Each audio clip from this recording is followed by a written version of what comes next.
On a starlit balcony, a pink-haired girl named Vivian was startled by a man approaching from behind, leaving her momentarily stunned. Soon, Vivian turned with a bright, smiling face and warmly greeted the man as Sir Rahidus. Sir Rahidus appeared, moved by Vivian's beauty, placing his hand on his forehead and wondering why she was out so late at night. Standing on the balcony before a massive clock, Vivian asked if he had heard the news regarding what happened at the imperial banquet. Rahidus acknowledged his awareness that the crown prince had proposed to her, which Vivian confirmed, noting it was the subject of her discussion. Then, she surprised him with a strange request, asking in a serious tone if he could find her a single trustworthy man. Rahidus was momentarily stunned by her request, but she explained that she would prefer this man to be the son of a foreign noble family. She justified her haste by explaining that she was forced to marry, or at least announce her engagement immediately. Otherwise, her inevitable fate would be marrying the crown prince. She added that she only needed someone who would agree to a contract marriage for just 1 year, which left Rahidus shocked and astonished. Rahidus looked annoyed and cynical, mockingly asking if she was truly determined to go through with this nonsense of a marriage of convenience with another scoundrel. Vivian was surprised by his sudden change in tone and asked why he was acting this way, appearing visibly confused and anxious. In a voice filled with pain and sadness, Rahidus reminded her of her previous promise to him when she said she would live with him forever. She was shocked by his words, and before she could process the situation, Rahidus suddenly grabbed her firmly, frightening her. He leaned in close, cornering her and asserting that she was the one who had previously told him she wanted to marry him, leaving her in total shock. Internally, Vivian panicked, screaming to herself as she desperately tried to remember when she could have ever said such a thing. She felt terrible seeing the look of pain in his eyes and pleaded with him not to look at her that way because it made her feel like a horrible person. She tried to vehemently deny his claim, insisting she never said such a thing to him while he held her firmly in place. Yet she remained confused, wondering deep down about the reason for his sudden and strange behavior. At that moment, Vivian began to wonder why the current image of Rahidus overlapped with the image of a young girl from the past, the only person to whom she had ever promised her entire life. She remembered when they were children, how she promised to return to see her again when the time came, describing her as the precious friend she had long missed. It crossed Vivian's mind that Sir Rahidus might be her childhood friend Rahel, but she immediately dismissed the idea as impossible. While he demanded a clear answer from her, he increased his pressure on her, pinning her hand against the wall to remind her that marriage requires such physical proximity.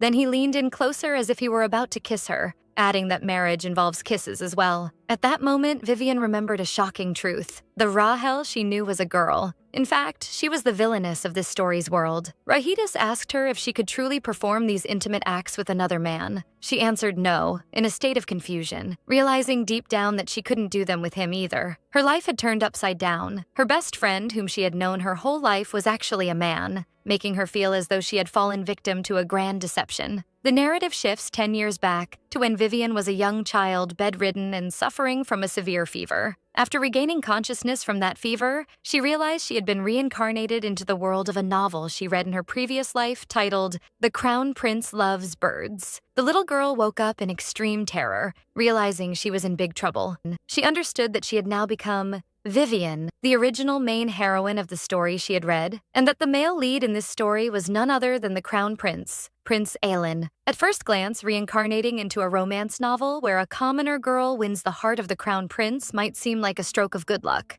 However, the truth was far from it, as this specific novel ends tragically. The heroine dies of a terminal illness, leaving Crown Prince Ailing drowning in a sea of regret and despair. Little Vivian realized this horrifying truth while sitting on the floor in shock. She realized she was that very heroine suffering from an incurable terminal illness known as mana overload syndrome. This strange disease causes the production of massive amounts of mana energy inside the sufferer's body, which gradually accumulates and concentrates in the heart area. Eventually, this accumulated energy reaches a point where it cannot be contained, causing a horrific explosion that kills the host. Despite this grim fate, there was a glimmer of hope. Vivian remembered there was one way to survive this tragic end. There was only one character in the entire novel capable of alleviating the symptoms of this terminal illness, and she wrote the name on a paper before her: Rahel. Rahel Edelfin wasn't just an ordinary character. She was the primary villainess of the novel Vivian had reincarnated into.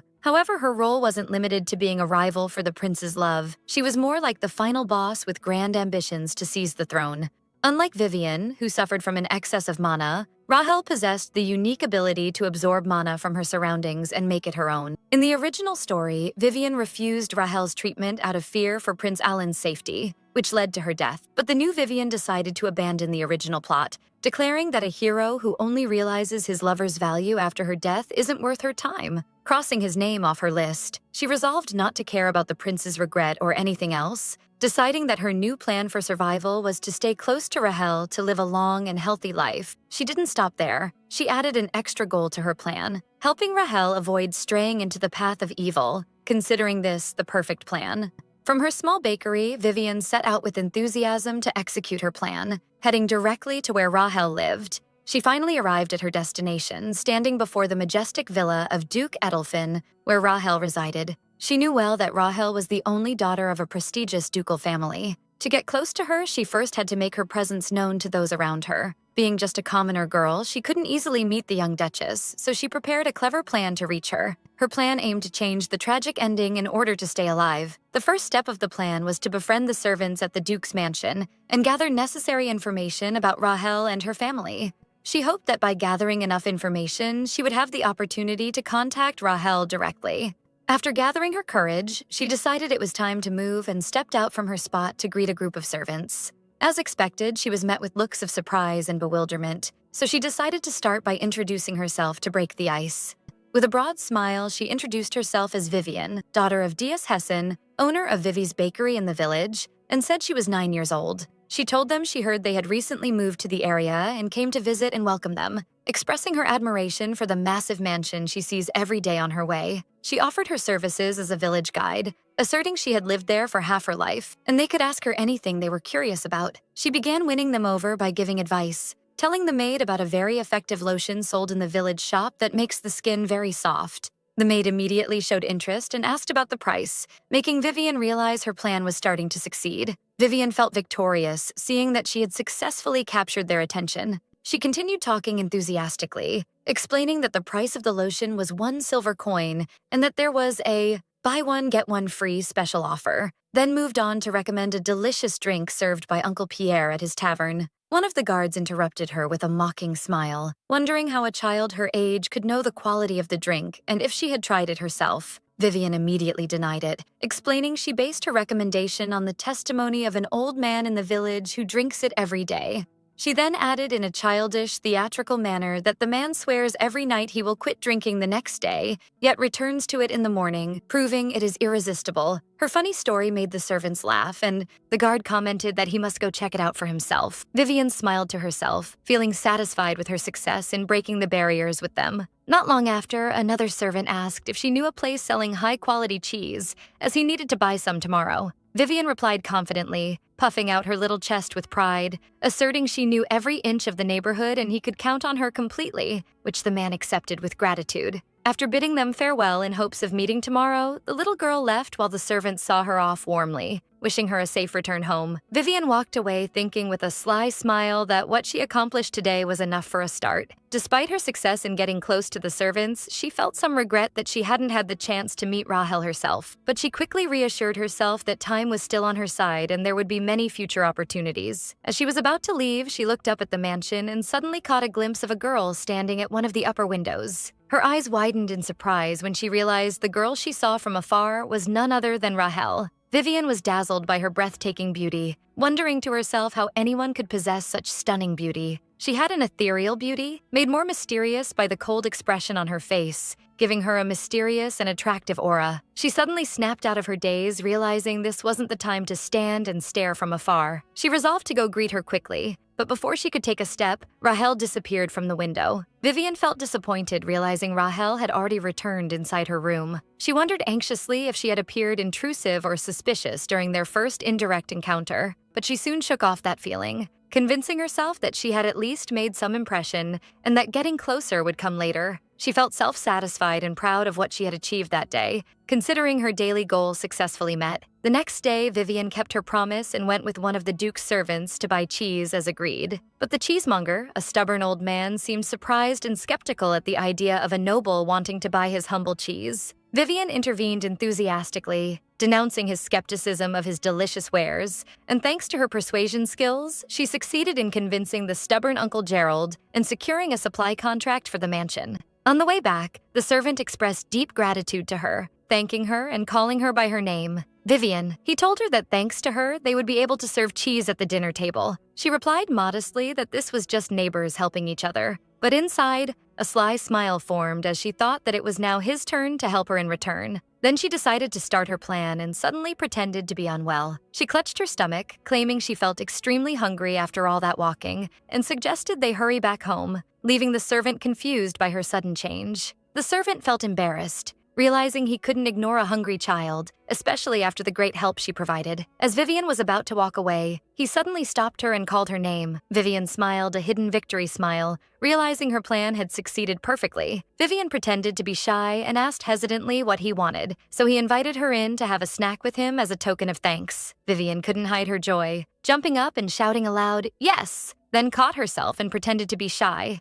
asking if it was truly appropriate. Vivian sat with the servants around a large table, eating a delicious cake with great happiness, thanking them for their generosity. As she enjoyed her meal, one of the maids suggested taking her on a tour of the garden later, noting its wonderful design, which Vivian enthusiastically accepted. Vivian innocently commented that this place looked like a palace where a princess lived. Another maid replied that a princess did indeed live there, known as the Ice Princess. The words piqued Vivian's curiosity, and she remembered the girl she saw yesterday on the third floor, wondering if she was the Duke's daughter and what her personality was like despite her enchanting beauty. At that moment, their conversation was interrupted by a young girl who suddenly entered the room asking for more cake. The girl seemed surprised by Vivian's presence and asked about her identity. The servant who had been talking to Vivian intervened to explain to the angry girl that Vivian was a neighborhood child who helped him, so he brought her for a snack. The maid smiled, suggesting that the girl, whose name was apparently Sally, try to get along with Vivian. But Sally replied with contempt and mockery, asking if they wanted her to play with a village peasant. Vivian wondered to herself who this arrogant girl was. Since Rahel's only family was her grandfather, Duke Edelfin, she realized this girl must be the nanny's daughter. The maid continued, explaining that Sally, though a commoner, acted as if she were a noble lady, believing herself to be one because her mother was treated well in the mansion. Sally exploded in anger, screaming at the servant, asking how he dared bring a street beggar into the Duke's villa, describing Vivian as dirty and disgusting. The maid tried to calm her, noting her words were very harsh for a child, but Sally ignored her completely and denied being friends with this dirty child. She ordered the servants to hurry and throw Vivian out, but a masculine voice interrupted her shouting, asking the reason for all the noise. When everyone turned, they found an imposing man standing at the entrance. The servants immediately stood and bowed respectfully, calling him Your Excellency. Vivian immediately realized this man was none other than Duke Kaltz Edelfin, Rahel's grandfather. Sally wasted no time, rushing to the Duke to complain that this child had entered the mansion without permission and dared to enter the place where he resided. Vivian panicked for a moment, but quickly realized this might be her golden opportunity. If she made a good impression on the Duke, she might get a chance to meet Rahel directly. The Duke asked in a sharp tone who had brought the child into the mansion.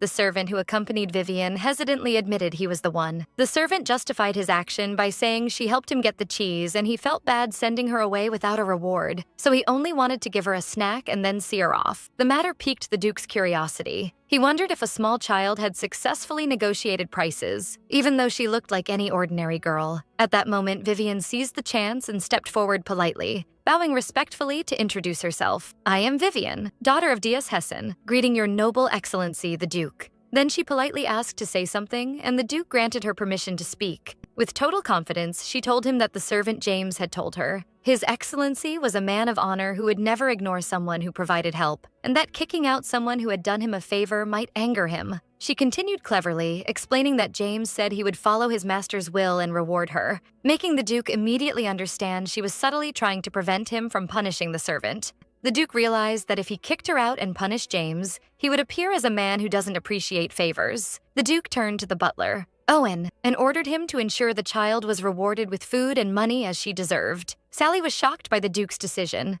asking angrily how he could reward this beggar instead of punishing her. The Duke explained to Sally in a firm tone that what Vivian said was true, and that it wasn't honorable to mistreat someone who helped the Edelfin family, then sharply asked if she thought his decision was wrong. Sally became flustered and bowed her head in fear, answering in a low voice that she believed it was a merciful and just judgment. Vivian bowed before the Duke in gratitude, thanking him for his generosity and promising to repay this favor in the future in any way possible. The Duke smiled slightly, thinking to himself that her promise meant she planned to frequent the mansion often, and inwardly described her as clever and a bit of a swindler. But he saw a use for her intelligence, believing that smart children are easy to exploit. It just so happened that he needed a girl her age, so her appearance came at the perfect time. The next day, Vivian was helping her father sweep the bakery as usual. Her father, D.S. Hessen, noticed she had been waking up early lately and affectionately asked the secret behind her sudden activity. Vivian told herself she woke up early to go to the villa later, but she was worried her father would discover her secret visits. She remembered how he strictly forbade her last time from approaching that villa, threatening to scold her until her ears swelled, making her wonder about the reason for such a stern warning. To avoid his questions, she innocently told him she decided to become a good and diligent girl from now on. Her father seemed happy with the news, but suddenly stumbled while carrying the bakery sign. Vivian rushed to him anxiously, asking if he was okay, and reminding him she warned him to be careful when placing the sign. She tried to check his face for injuries, but he reassured her he was fine. He took off his glasses to check them. Vivian felt relieved they weren't broken, but wondered why he insisted on wearing glasses when his eyesight was good, as they only hindered his work. Vivian admitted to herself reluctantly that her father's baking skills were terrible, to the point that she wondered what strange ingredients he used to produce such a weird color. Despite that, people kept coming to the bakery. At that moment, two ladies from the village entered and praised Vivian for helping her father. Her father greeted them with a bright smile and a handsome face, making the ladies praise his attractive appearance, which he met with mock shyness, leading Vivian to comment to herself that it was all thanks to her father's good looks. Vivian sighed with regret, believing bakery sales would surely rise if her father gave up wearing those glasses. After the two ladies left, they invited Vivian to play with them later, and she bid them a warm farewell. Then she turned to her father, who asked if they were ready to start receiving customers. She enthusiastically answered, yes.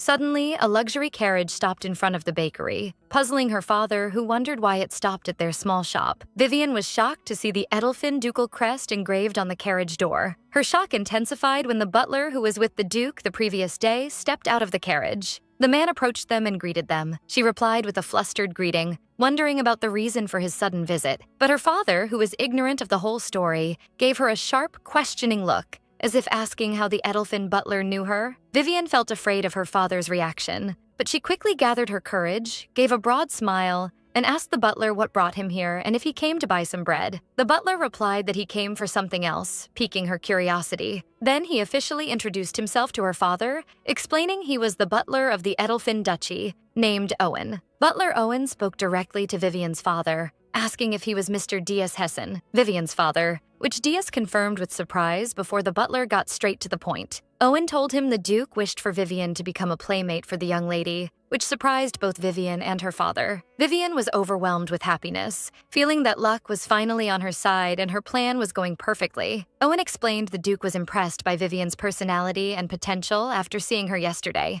Hearing this, Vivian's father's expression changed completely, turning into a terrifyingly angry look as he muttered, "The Duke met Vivian yesterday?" making his daughter feel he was about to kill her with that gaze. The butler continued explaining the offer, noting Vivian would attend lessons and study alongside the young lady, and that the Edelfin name would provide full support for everything she needed, prompting Vivian to hug her father happily. Vivian thought the offered terms were excellent, but she was shocked to hear her father say he appreciated the generous offer but was forced to reject it. D.S. justified his refusal by saying his daughter still lacked much, and there was much he hadn't taught her yet, so she wasn't qualified to be a playmate for the young lady. Vivian immediately objected, trying to convince her father to accept this irreplaceable opportunity. She grabbed her father's sleeve, shouting that they needed to talk, and pulled him away from the butler. Once inside the bakery, her father asked in a sharp tone why she went there. Vivian realized her original plan of using cuteness and crying wouldn't work with him this time, so she answered with mock innocence that she was just curious to see the Duke's villa and planned only to look from the outside, but met the Duke by chance. Her father sighed and said he would speak with the butler, then tried to make her promise not to go to the duchy again. Vivian firmly refused,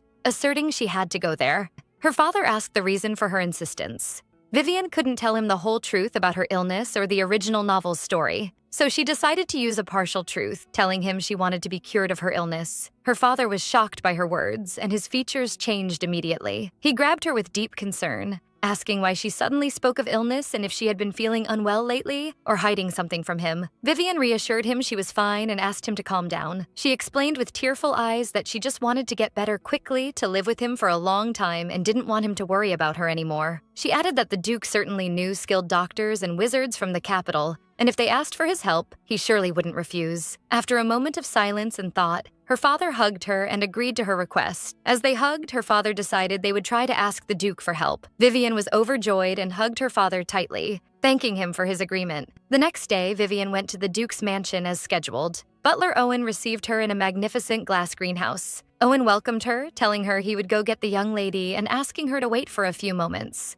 Vivian sat waiting impatiently, thinking she would finally meet Rahel in a formal encounter. Vivian began adjusting her clothes, trying to look her best as she wanted to make a good impression. When she heard the sound of approaching footsteps, she turned eagerly, thinking it was Rahel. But she was surprised by the appearance of Sally, the nanny's daughter, who looked very angry like a wild beast, asking how she dared enter here again. Vivian smiled confidently and told her she was there to be the young lady's playmate and looked forward to working with her. Sally grew angrier, mockingly asking who she thought she was. She screamed at her, asking who allowed her to enter without her mother's permission. Vivian replied with mock innocence, wondering if the Duke needed her mother's permission as well. Then she suggested with a sly smile that she go tell her mother that the Duke brought a beggar from the market to be the young lady's friend. Vivian's words enraged Sally, who vowed she would wait and see what would happen to her. Sally left the place angry, while Vivian laughed to herself, considering Sally got what she deserved. After the air cleared, Vivian noticed a long time had passed and Rahel hadn't come yet. She began feeling anxious, hoping Rahel would arrive soon. Suddenly, she began feeling the symptoms of mana overload again. She collapsed into her chair gasping, feeling as if her heart were about to explode. She realized no one should see her in this state, as it might jeopardize her opportunity. She thought they wouldn't want a sick child to be the young lady's playmate, so she decided to leave quickly. She stood up with difficulty and decided to hide somewhere until she felt better. But as she headed toward the exit, she bumped into someone. When she looked up, she found herself in Rahel's arms. She snapped out of her shock and greeted the young lady. Vivian told her she would be her playmate starting today, but Rahel moved silently to the table and sat down. Vivian noticed Rahel seemed very cold, wondering if the villainess's hatred for the heroine was an unavoidable destiny. But she suddenly noticed something strange. She realized the sharp pain that was squeezing her heart moments ago had completely vanished. She was surprised. Usually, even after the pain subsides, a nagging ache remains, but this time, the pain was totally and rapidly gone with just a simple touch from Rahel. Vivian realized she had found a precious treasure, and that Rahel was her true cure, so she firmly resolved to become Rahel's best friend no matter what. Motivated by her enthusiasm and gratitude, Vivian declared to Rahel that she admired her and promised to make her happy from now on. But Rahel's response was shocking and cold. She looked at her coldly and ordered her never to come back here. Vivian's hopes were crushed in an instant, and she couldn't process what she heard, asking in shock what she meant. Vivian began crying and wailing, seeing her dream of living a long, healthy life collapse before her because of this cruel rejection. However, despite the despair, a look of defiance and determination lit up her eyes, declaring to herself that it would never end this way. Vivian remembered her principle of persistence. If you hit a tree 10 times and it doesn't fall, you must hit it an 11th time. She encouraged herself to endure and persevere to achieve her goal. A few days later, it was time for tea with Rahel, and Vivian was excited to apply the hit the tree principle again. Vivian sat waiting, but after 30 minutes, Rahel still hadn't appeared. Vivian remembered Rahel's cruel words last time about not returning and began feeling frustrated and worried that Rahel was intentionally ignoring her. But suddenly she heard a sound. When she turned, she saw someone coming and rejoiced, thinking it was Rahel. But she was disappointed to see it was Sally, the nanny's daughter, who seemed to be enjoying the situation. Sally approached her with a mocking smile. Sally greeted her in a mockingly childish way, then said in a condescending tone that Vivian lacked taste, as expected of an uneducated girl. She rudely asked if she knew why her lady hadn't come yet. Then she answered herself, claiming her lady saw an uneducated person like Vivian as beneath her level and didn't wish to play with her. She arrogantly advised her to take the hint and go home, adding that naive children like her were an annoyance. Vivian pretended to be sad and asked if she thought so. then gathered herself and said with a bright smile that she wanted to ask the young lady directly. Sally was shocked by her response, but Vivian continued, explaining that if what Sally said was true, then she must go home. But if it was a lie, she leaned in and whispered in her ear that in that case, she would become a rude child who disobeyed the Duke's orders and went home on her own. Sally panicked and screamed she wasn't lying. Vivian replied calmly, questioning if that was true. Then she said she must make sure for herself and dashed inside, while Sally tried unsuccessfully to stop her. Vivian ran through the mansion hallways, shouting that she wouldn't back down. She was determined to see Rahel today at any cost. Finally, she reached a room and saw Rahel standing at the top of the stairs. And at that moment, Sally caught up to her. Sally ran toward Rahel, claiming she tried to stop Vivian from coming, but she insisted on meeting her. Rahel looked at them coldly and asked Vivian the reason for her coming. Vivian felt frustrated by Rahel's cold reaction, but had prepared a backup plan. She pretended innocence and told Rahel she knew tea times were boring for her. So she suggested another way to enjoy their time together, going on a tour around the city. Before Rahel could answer, Sally quickly intervened, claiming her lady hated leaving the mansion and asking Rahel to confirm her words. Vivian looked at the hesitant Rahel, but Vivian knew the truth thanks to reading the original novel, that Rahel actually yearned to go out. Rahel was the daughter of the late crown prince who died as a traitor, and her mother was Lady Isella, the Duke's daughter. On the surface, the emperor couldn't do anything to Rahel, the illegitimate child of the Duke's daughter. But in truth, everyone in the empire knew this didn't mean forgiveness. For this reason, Rahel had lived until now trying not to draw people's attention to her. She lived her life confined to the mansion, hiding her existence as if she were dead, until everyone forgot her. Vivian thought these repressed feelings in Rahel might eventually grow into rebellion. But here in this town, there was no emperor, and no one knew her true identity, so there was no need to hide. Vivian reached out her hand toward Rahel again and gently asked if she wanted to go with her to the city. Rahel seemed hesitant for a moment, but before she could answer, a woman's voice interrupted them, saying that would be difficult. Sally ran to her mother joyfully. Vivian deduced this woman was Sally's mother. She was Rahel's nanny, Margaret Hayes, who told Vivian the young lady had another engagement today. Vivian was annoyed that the nanny made decisions for Rahel without even listening to her opinion, under the guise of protecting her. Vivian tried to argue, saying there was still time, left for tea together, and they could go and return before the other appointment. The nanny replied sharply, asserting that going out today would be difficult, and sternly asked if her words were hard to understand. Vivian didn't give up. She gave a broad smile and asked, "Would it be okay if I got the Duke's permission?" The nanny exploded in anger, screaming at her that she was responsible for the young lady's education and that her will was the Duke's will. But at that moment, the Duke himself appeared, wondering if he had ever forbidden that child from going out. The nanny became flustered and tried to justify her position by saying she was worried about her lady's safety.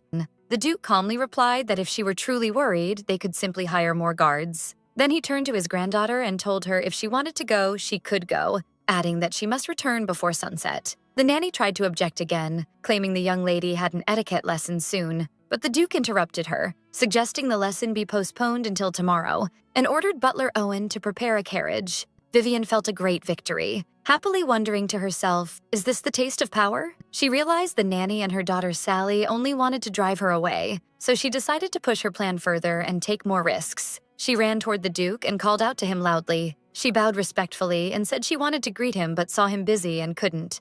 The Duke replied that he thought they already exchanged greetings. Vivian replied with a smile that this was the first time she greeted him as her lady's playmate. She continued innocently, explaining that her father always taught her that when visiting a friend's house for the first time, she must introduce herself and greet people politely. Then, quite boldly, she asked if she could have dinner with them this evening. The situation froze for a moment and a strange silence prevailed. The nanny grabbed Vivian, shouting that she knew they shouldn't have brought an uneducated commoner child. But the Duke burst out laughing, saying he saw no reason to prevent him from inviting his granddaughter's friend to a meal, then ordered Owen to prepare a banquet. Vivian started shouting with overwhelming joy, clenching her fists. Her plan had succeeded. She managed to secure a dinner invitation and Rahel's first outing successfully, or so she initially thought. Vivian was surprised when Rahel sat in her room and announced she wouldn't go. Vivian stood up in shock, asking the reason for her sudden refusal. Vivian tried to persuade her, asserting there must be a reason for her lack of desire to go, and promised she would solve any problem she faced.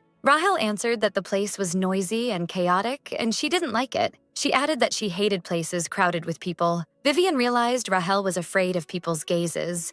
She feared the townspeople would recognize her and whisper behind her back that she was the traitor's daughter. Vivian confidently said this was a problem she could solve. She asked her to trust her. The next day, Vivian led Rahel and their accompanying guards toward a rugged path leading to the top of a green hill. When they arrived, Vivian was surprised by the guards' apparent weakness, innocently asking if they had eaten very little bread today. Then she playfully promised she would tell the Duke to give them plenty of bread from now on.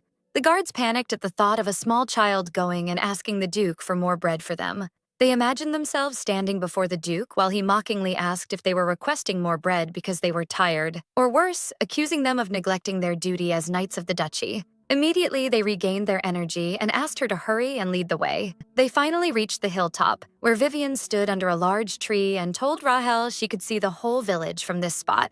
Rahel looked at the scene before her. From a distance, the entire village looked like a magnificent painting. This was the first time Rahel had seen the village from the outside. She realized she had truly stepped outside the mansion walls. While Rahel was taking in the view, Vivian lay on the grass and started rolling down the hill. Rahel and the guards were startled by her sudden action and ran toward her. But Vivian was, laughing happily, considering it to be great fun. One of the guards approached and asked if she was okay, while Rahel looked at her in surprise, thinking to herself what a strange child she was. She compared her to the children she met in the capital, who always acted like adults. They either read books quietly or acted in a sophisticated manner, and never did anything like this. Even Vivian herself acted with extreme politeness and intelligence before her grandfather. But now she was running and playing freely like a small colt without distinguishing between right and wrong. Or perhaps she was acting like an innocent child who knew nothing at all. Rahel looked at Vivian standing beside her, admitting to herself that she was truly a strange child. Rahel noticed that Vivian's clothes had become dirty and pointed it out, but Vivian replied cheerfully that she could simply shake off the dust like this. Then Vivian invited Rahel to try rolling down the hill herself, insisting that as long as she had come here, she ought to try it. She tried to convince her that the grass was soft and it was truly fun, but Rahel refused, saying that was enough, and told her to do as she pleased. Vivian felt a bit disappointed, but she admitted that it was indeed fun. After that, Vivian decided to explain the village landmarks to Rahel from afar. She pointed her hand at different buildings, explaining that the red roof was the fruit shop, and in front of it was the general store. The green roof next to it was the bookstore,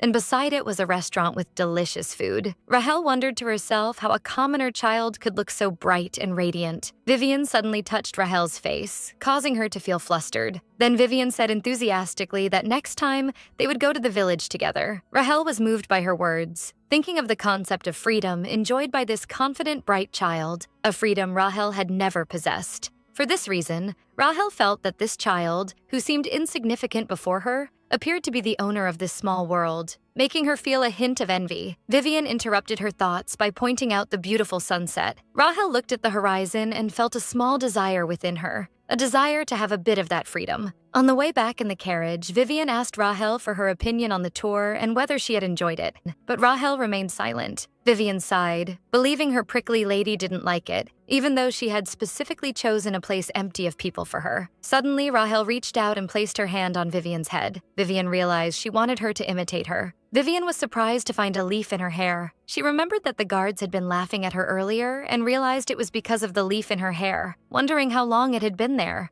She shouted at Rahel, asking why she hadn't told her earlier and that she had known all along. Rahel replied with a faint smile, saying she should be grateful that she told her before meeting her grandfather. Vivian was momentarily stunned. It seemed to her that Rahel had smiled, but she quickly dismissed the idea, convincing herself she was mistaken and that it was impossible for the cold Rahel to smile at her. Anyway, she reminded herself that as soon as they returned to the villa, there would be a dinner with the Duke waiting for them. She began to feel very nervous as they approached the mansion. During dinner, Vivian noticed the prevailing tension at the table. She knew from the original novel that Rahel's relationship with her grandfather was not good, but she had thought their relationship soured after Rahel strayed into the path of evil, and she didn't know it was bad since her childhood, which made her feel like she would suffer from indigestion. Vivian began visiting the Duke's mansion constantly, to the point that she became closer to the villa's gatekeeper than anyone else. Vivian decided not to let silence hang over the dinner and to take the initiative to speak to break the tense atmosphere. She turned to the Duke and thanked him for allowing them to go out to the village today.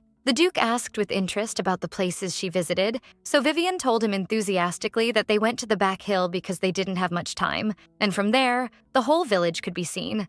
The Duke praised her intelligence in finding the best way to see the village in a short time, especially since she didn't want to keep him waiting at the dinner table. But Vivian wanted to draw his attention to the fact that his granddaughter had gone out for the first time in a while, wondering if he shouldn't ask her if she enjoyed her time or not. Then she playfully suggested that they all go to the village together next time, to which the Duke coldly replied that he would accompany them if he had the time. Silence fell over the place again, and Vivian felt the silence was suffocating. She thought it would be better for Rahel's emotional health to be close to her only family, her grandfather, and that this was an opportunity to prevent gloom for Rahel as well. But to achieve this, she first had to discover the reason for this cold distance between them. While everyone was eating in silence, their peace was interrupted by the sudden entrance of the butler, Owen, without knocking. The Duke was surprised by his sudden entry, so Owen apologized in confusion. He then informed him that an inspector from the Imperial Palace had arrived, which shocked the Duke. Meanwhile, at Vivian's bakery, her father was surprised by 3 men in official uniforms entering the shop. He told them the place was closed today. One of them stepped forward and asked directly if he was Dias Hessen, the father of Vivian Hessen. Vivian's father felt extremely anxious. He realized from their manner of speech and uniforms that they were Imperial Knights and feared they had come because they discovered Vivian's true identity. The knight repeated his question, emphasizing that he asked if he was Dias Hessen. Dias hid his tension and asked why they had come,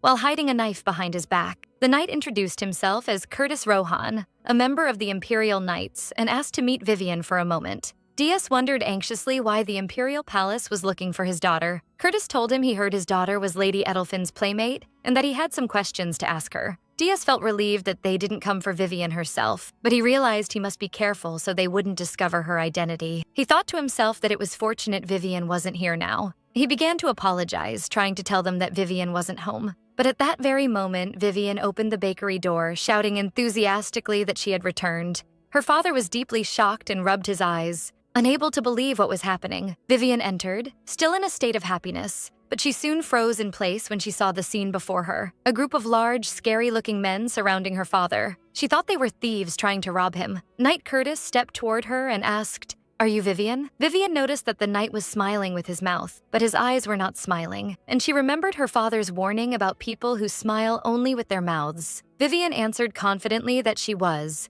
and the knight introduced himself as one of the Imperial Knights, and that they were here on the orders of His Majesty the Emperor. When she looked at the crest on his military uniform, she remembered something. Her father had shown her this crest before. Her father had warned her in the past that if she saw people wearing clothes with this crest, she should stay as far away from them as possible, because bad nobles might punish her even if she did nothing wrong. And the closer they were to the Emperor, the worse the punishment would be. She recalled the dinner table at the villa where the news of the Imperial Inspector's arrival came, and the tension was clear on the Duke's face. Vivian realized that these men had come to spy on Rahel and try to obtain information about her. The knight asked Vivian to talk outside for a moment, but her father intervened, stood in front of her, and said they could talk here, which surprised Vivian. The knight mocked her father's concern, wondering if he really thought an Imperial Knight would kidnap a child. Vivian's father answered calmly that he believed the knight was single, and that this was how fathers with daughters felt, asking him to understand. But the knight did not accept it and threatened him that his words were imperial orders and that his disobedience was considered treason. Vivian felt anxious and realized her father would surely lose if a fight broke out. For her father, despite his muscles, was not a fighter,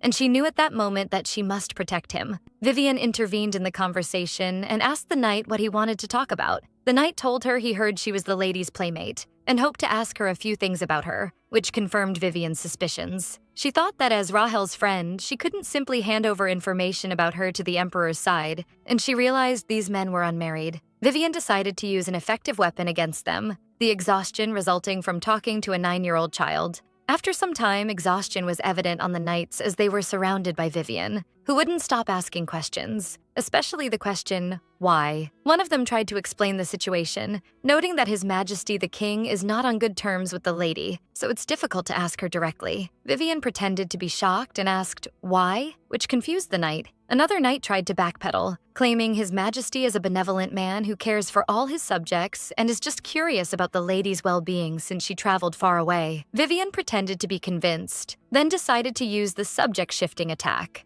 She asked innocently that if that were the case, why didn't he care about her and her father, as they were also the emperor's subjects. The knight was flustered and tried to keep up, asserting that of course the emperor was curious about them too, and asked about her well-being and her relationship with the lady. Vivian realized this man was not easy and was trying to reintroduce Rahel into the conversation, so she decided to use her final move, the bragging about random things attack. Vivian began talking non-stop about her adventures, how she became the leader of the neighborhood children, and how she went to a haunted house in the forest to test her courage. The knight suddenly interrupted her and asked anxiously, "Did the lady go with you to that haunted house?" Vivian denied it, explaining that the lady wasn't even in the village at the time. The knight shouted at her in anger, wondering why she was telling them all this now. Vivian pretended innocence and tears while surrounded by the knights. Then she said in a sad tone that they were the ones who asked her how she was doing, then pouted and said she wouldn't tell them anything anymore. The knight tried to calm her, explaining he was only asking because he wanted to know if her relationship with the lady was good,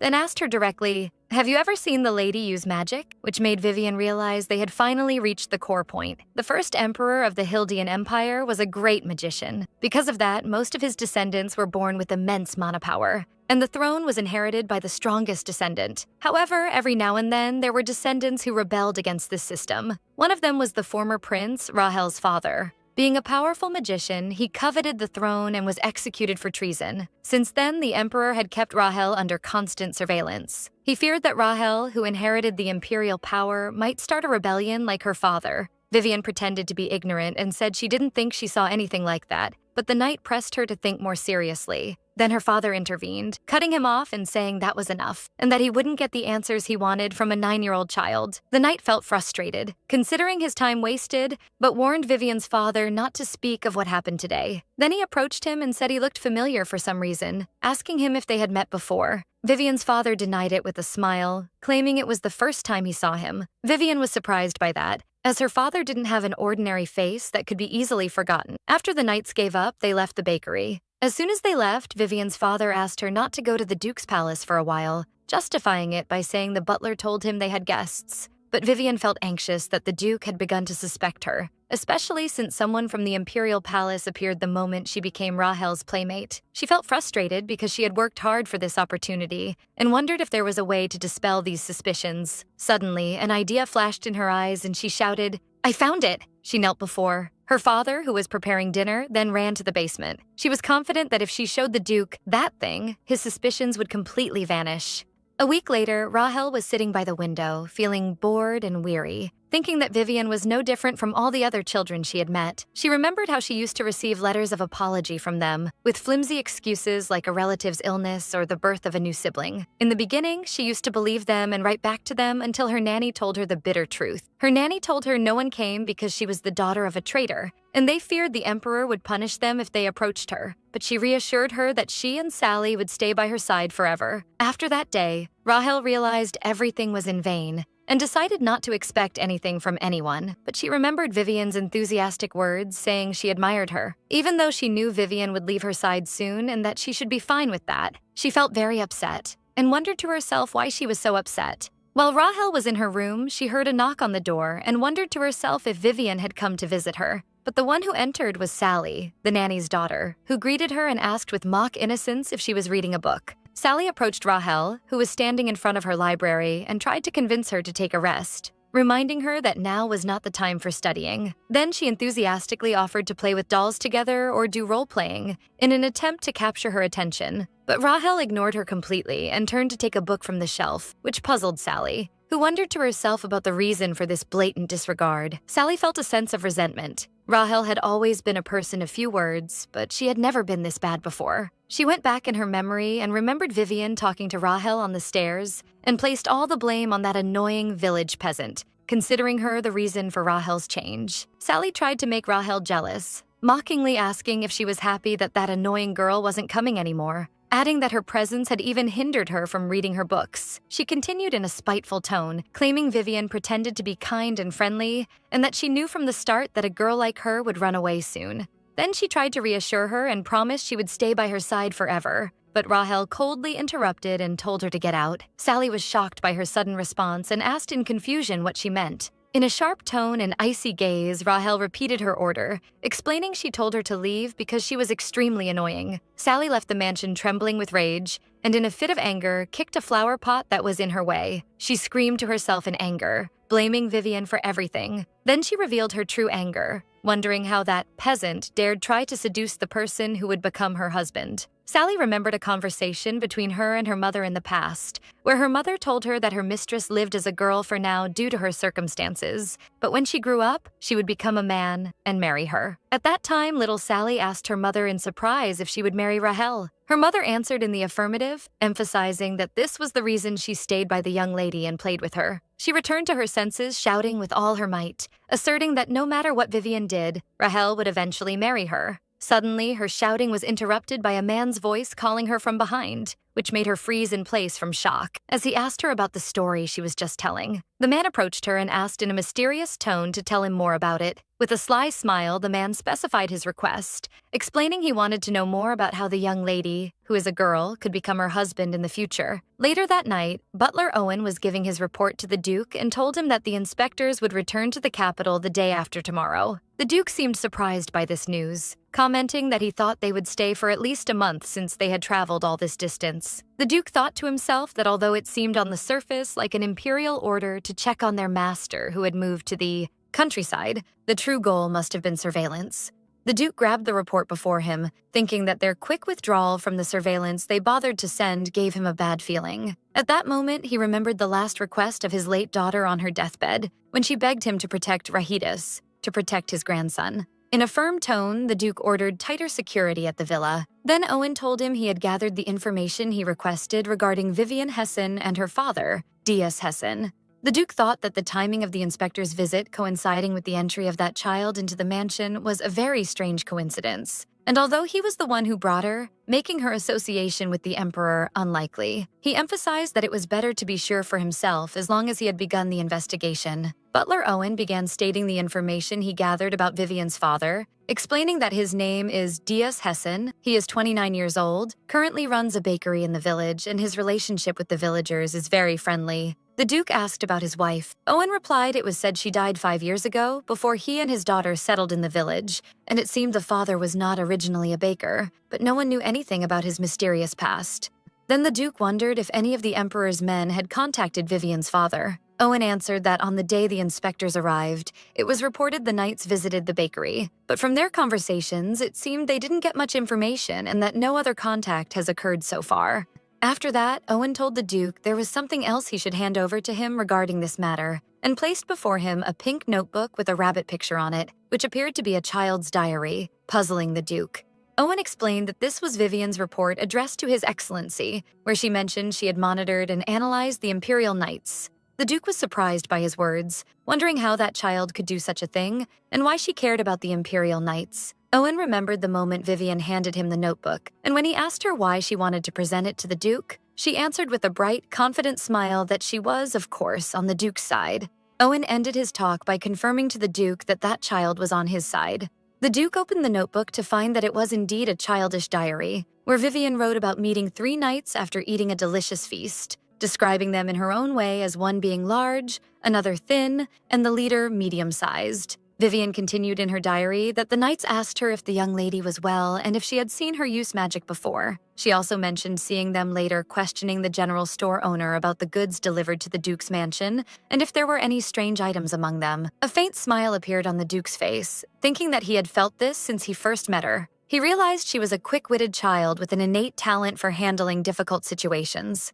The Duke considered it a useful talent they had gained and immediately ordered the butler to summon Vivian.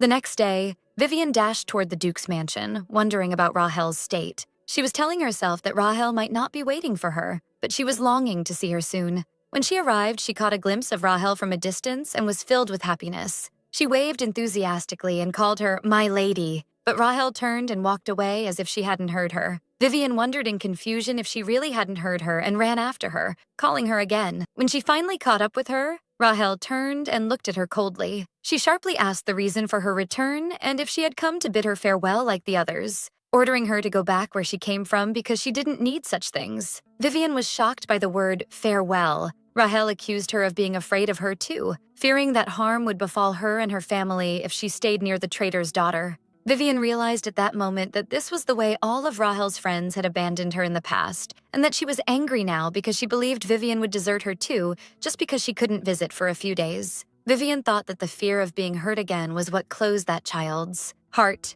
Even though she was the villainess in the novel, deep down she was just a child terrified of the idea of abandonment. Vivian resolved to tell Rahel the truth, that she was not afraid of her and had never intended to leave her. When Vivian caught up with Rahel again, Rahel stopped and looked at her cautiously. Vivian thought to herself that it was fine if Rahel pulled away. She would simply close that same distance. As Rahel started walking away again, Vivian ran toward her cheerfully, calling her to go together, determined to stay by her side until she earned her trust. Vivian watched Rahel training seriously with a wooden sword, hitting the practice dummy repeatedly without stopping. Vivian noticed the determination and fatigue on Rahel's face and wondered to herself if she was pushing herself too hard. She was overcome with worry, thinking she might get hurt if she continued at this exhausting rate. As if her fears had come true, the wooden sword in Rahel's hand suddenly broke from the force of her blows, causing an injury to her face. Vivian was horrified and shouted her name, rushing toward her immediately to check on her. When she reached her, she noticed blood on Rahel's face and asked anxiously if she was okay. But Rahel suddenly recoiled and pushed Vivian's hand away, shouting at her to get away, leaving Vivian in a state of shock and bewilderment. Rahel stood up quickly and ran away, while Vivian called out to her trying to stop her. Determined to clear the misunderstanding and tell her the truth, she resolved to prove to Rahel that she would never leave her. But at that crucial moment, a sharp attack of pain from her illness struck her, and she fell to her knees, clutching her chest tightly. She collapsed on the ground, gasping for breath, but her only thought was on the need to catch up with Rahel. She was in severe pain, whispering to herself that the pain was unbearable. It occurred to her that if she could touch Rahel's hand now, this pain would vanish immediately. But she flatly rejected this idea. After learning about Rahel's psychological wounds, she could no longer use her as a cure for her illness and decided to bear the pain and hurry to catch up with her. She was pushing herself to stand up, her only concern being to hurry so that Rahel wouldn't be hurt any further. As her vision began to fade, she heard a voice calling her name, but she was no longer able to think clearly. Before she completely lost consciousness, she felt someone carrying her. It was Rahel who had turned back after hearing the sound of her fall. At that moment, Rahel's memory went back, and she remembered her decision to end her relationship with Vivian before she became more attached to her. She was convinced Vivian would eventually desert her, fearing harm would befall her and her family because of her association with the traitor's daughter, so she wanted to give up on her before she got hurt. Despite that, when she heard the sound of her fall and turned to find her unconscious on the ground, this incident took her back to a painful childhood memory, when she saw her mother lying on the ground in the same way, and she tried desperately to wake her. The memory faded and Rahel returned to reality, running with all her might toward Vivian, shouting her name. Rahel sat by Vivian's bed, begging her to open her eyes. She told her she would accept her farewell now and that she could turn her back on her and leave. All she wanted was for her to stay alive. Meanwhile, a man named Sir Brian burst into the room and asked Rahel anxiously what had happened, as they all thought she was the one who fainted. Rahel ignored him and whispered in a faint voice, asking him to save her. With a look filled with sadness and despair, she begged him again to save this child. Sir Brian was surprised by his young master's reaction. This was the first time he saw him in this state since the day his mother, Lady Acella, died. He remembered that even at her funeral, he hadn't shed a single tear. He thought to himself it was a relief to see him show his feelings again, but Sir Brian realized that this situation could be dangerous, not only because of Vivian's health condition, but because it might trigger deep psychological trauma in his young master. While he was thinking about that, he placed his medical bag on the floor in preparation for the examination. Sir Brian approached the anxiously sitting Rahel and, after taking a quick look at Vivian, reassured her that the girl's condition did not seem critical based on her appearance, and told her he would start examining her immediately. Sir Brian began examining Vivian as she lay on the bed. Meanwhile, the room door opened slowly and the nanny Margaret entered, speaking to Rahel to tell her it was time for the etiquette lesson. But she was quickly surprised by the scene before her, where the doctor was next to the bed of the unconscious child, so she wondered in amazement what had happened to her. Sir Brian answered, explaining they told him she had suddenly collapsed,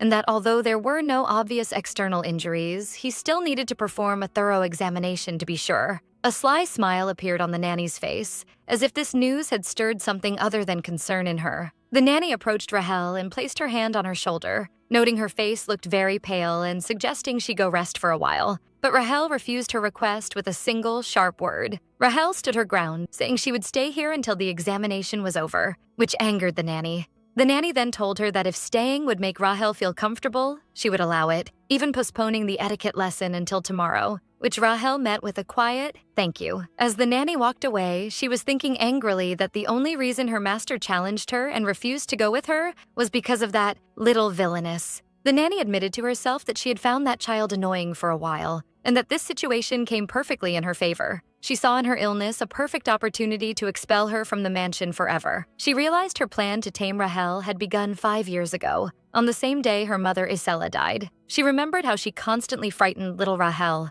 warning her that His Majesty the Emperor would look at her with resentment if she left the mansion and everyone would follow suit. She had planted in him the fear that discovering the truth of him being a male would endanger everyone in the mansion, and the Duke himself might abandon him to save the rest of the family. But after all these threats, she always reassured him with her promise that she would stay by his side until the day she died. She admitted to herself that taming a helpless child was easy, and that her only goal from this taming was to achieve her ambition. For Rahel, even if he lives as a girl now, would not be able to hide his truth as a man forever as he grows. She knew well that the Duke was aware of this fact, which is why he was training Rahel in magic secretly. For as soon as Rahel became strong enough to protect himself, he would give up this disguise and take his place as the young Duke Edelfin. At that moment, if she and her daughter Sally were the only ones he could rely on, it was very possible Sally would become the future Duchess. But that commoner child had now become a source of annoyance, as she somehow managed to win the favor of the arrogant Duke cults. She even succeeded in getting Rahel out of the mansion, something no one had been able to do before. The nanny smiled slyly. If this child were truly sick,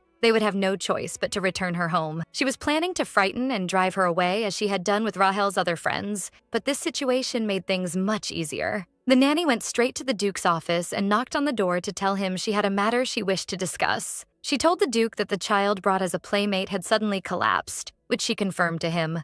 She added that Sir Brian was examining her now, and her mistress insisted on staying by her side, so she allowed her to do so for the time being. Then she began implementing the next part of her plan, pretending to be concerned and saying she hoped it wasn't the case, but if that child were suffering from a serious illness, she feared it would cause her mistress severe sadness and distress. The Duke was thinking deeply about the nanny's words. He realized she was skillfully suggesting he separate Vivian from Rahel, and saw that her point of view carried some truth. Rahel, despite his young age, already understood the concept of death well after the experience of losing his mother. It occurred to the Duke that if Vivian were to die for any reason, this would undoubtedly destroy his grandson. While the Duke was lost in thought, the nanny left his office with a faint smile of victory on her face. Meanwhile, Vivian was slowly regaining consciousness as she lay in her bed. She opened her eyes heavily, wondering in confusion what had happened and where she was now. She looked around and realized she was lying in a strange bed she had never seen before. Suddenly, she remembered the sharp pain she felt in her heart moments ago. She remembered how she ran after Rahel, and then everything fell into darkness. She suddenly got up in a panic, realizing she had fainted, and her first thought was to check on Rahel. But she was shocked when she turned to find Rahel sitting silently by her bed. She was overcome with amazement, wondering to herself if she had stayed by her side all this time. Rahel looked at her with a pale face and eyes full of concern, asking if she was okay, which surprised Vivian, who had never seen her this worried before. Vivian apologized immediately, trying to reassure her that she hadn't frightened her, and that her illness wasn't serious, and that she had been suffering from it for a few years, while wondering to herself if Rahel had carried her here. Rahel asked in surprise if she had been sick for years. Vivian realized she had just admitted she was hiding her illness. She was planning to tell her after gaining her trust and the Duke's trust, and was terrified she would reject her now for being a sick child. Vivian felt despair and whispered to herself that her matter was over. She looked at Rahel's face, which seemed angry, so she thought she was angry because she hid her illness from her. But Rahel asked in a different tone, wondering if she fainted every time. Vivian quickly denied it, explaining this was the first time she lost consciousness and that the pain usually lasts for 20 minutes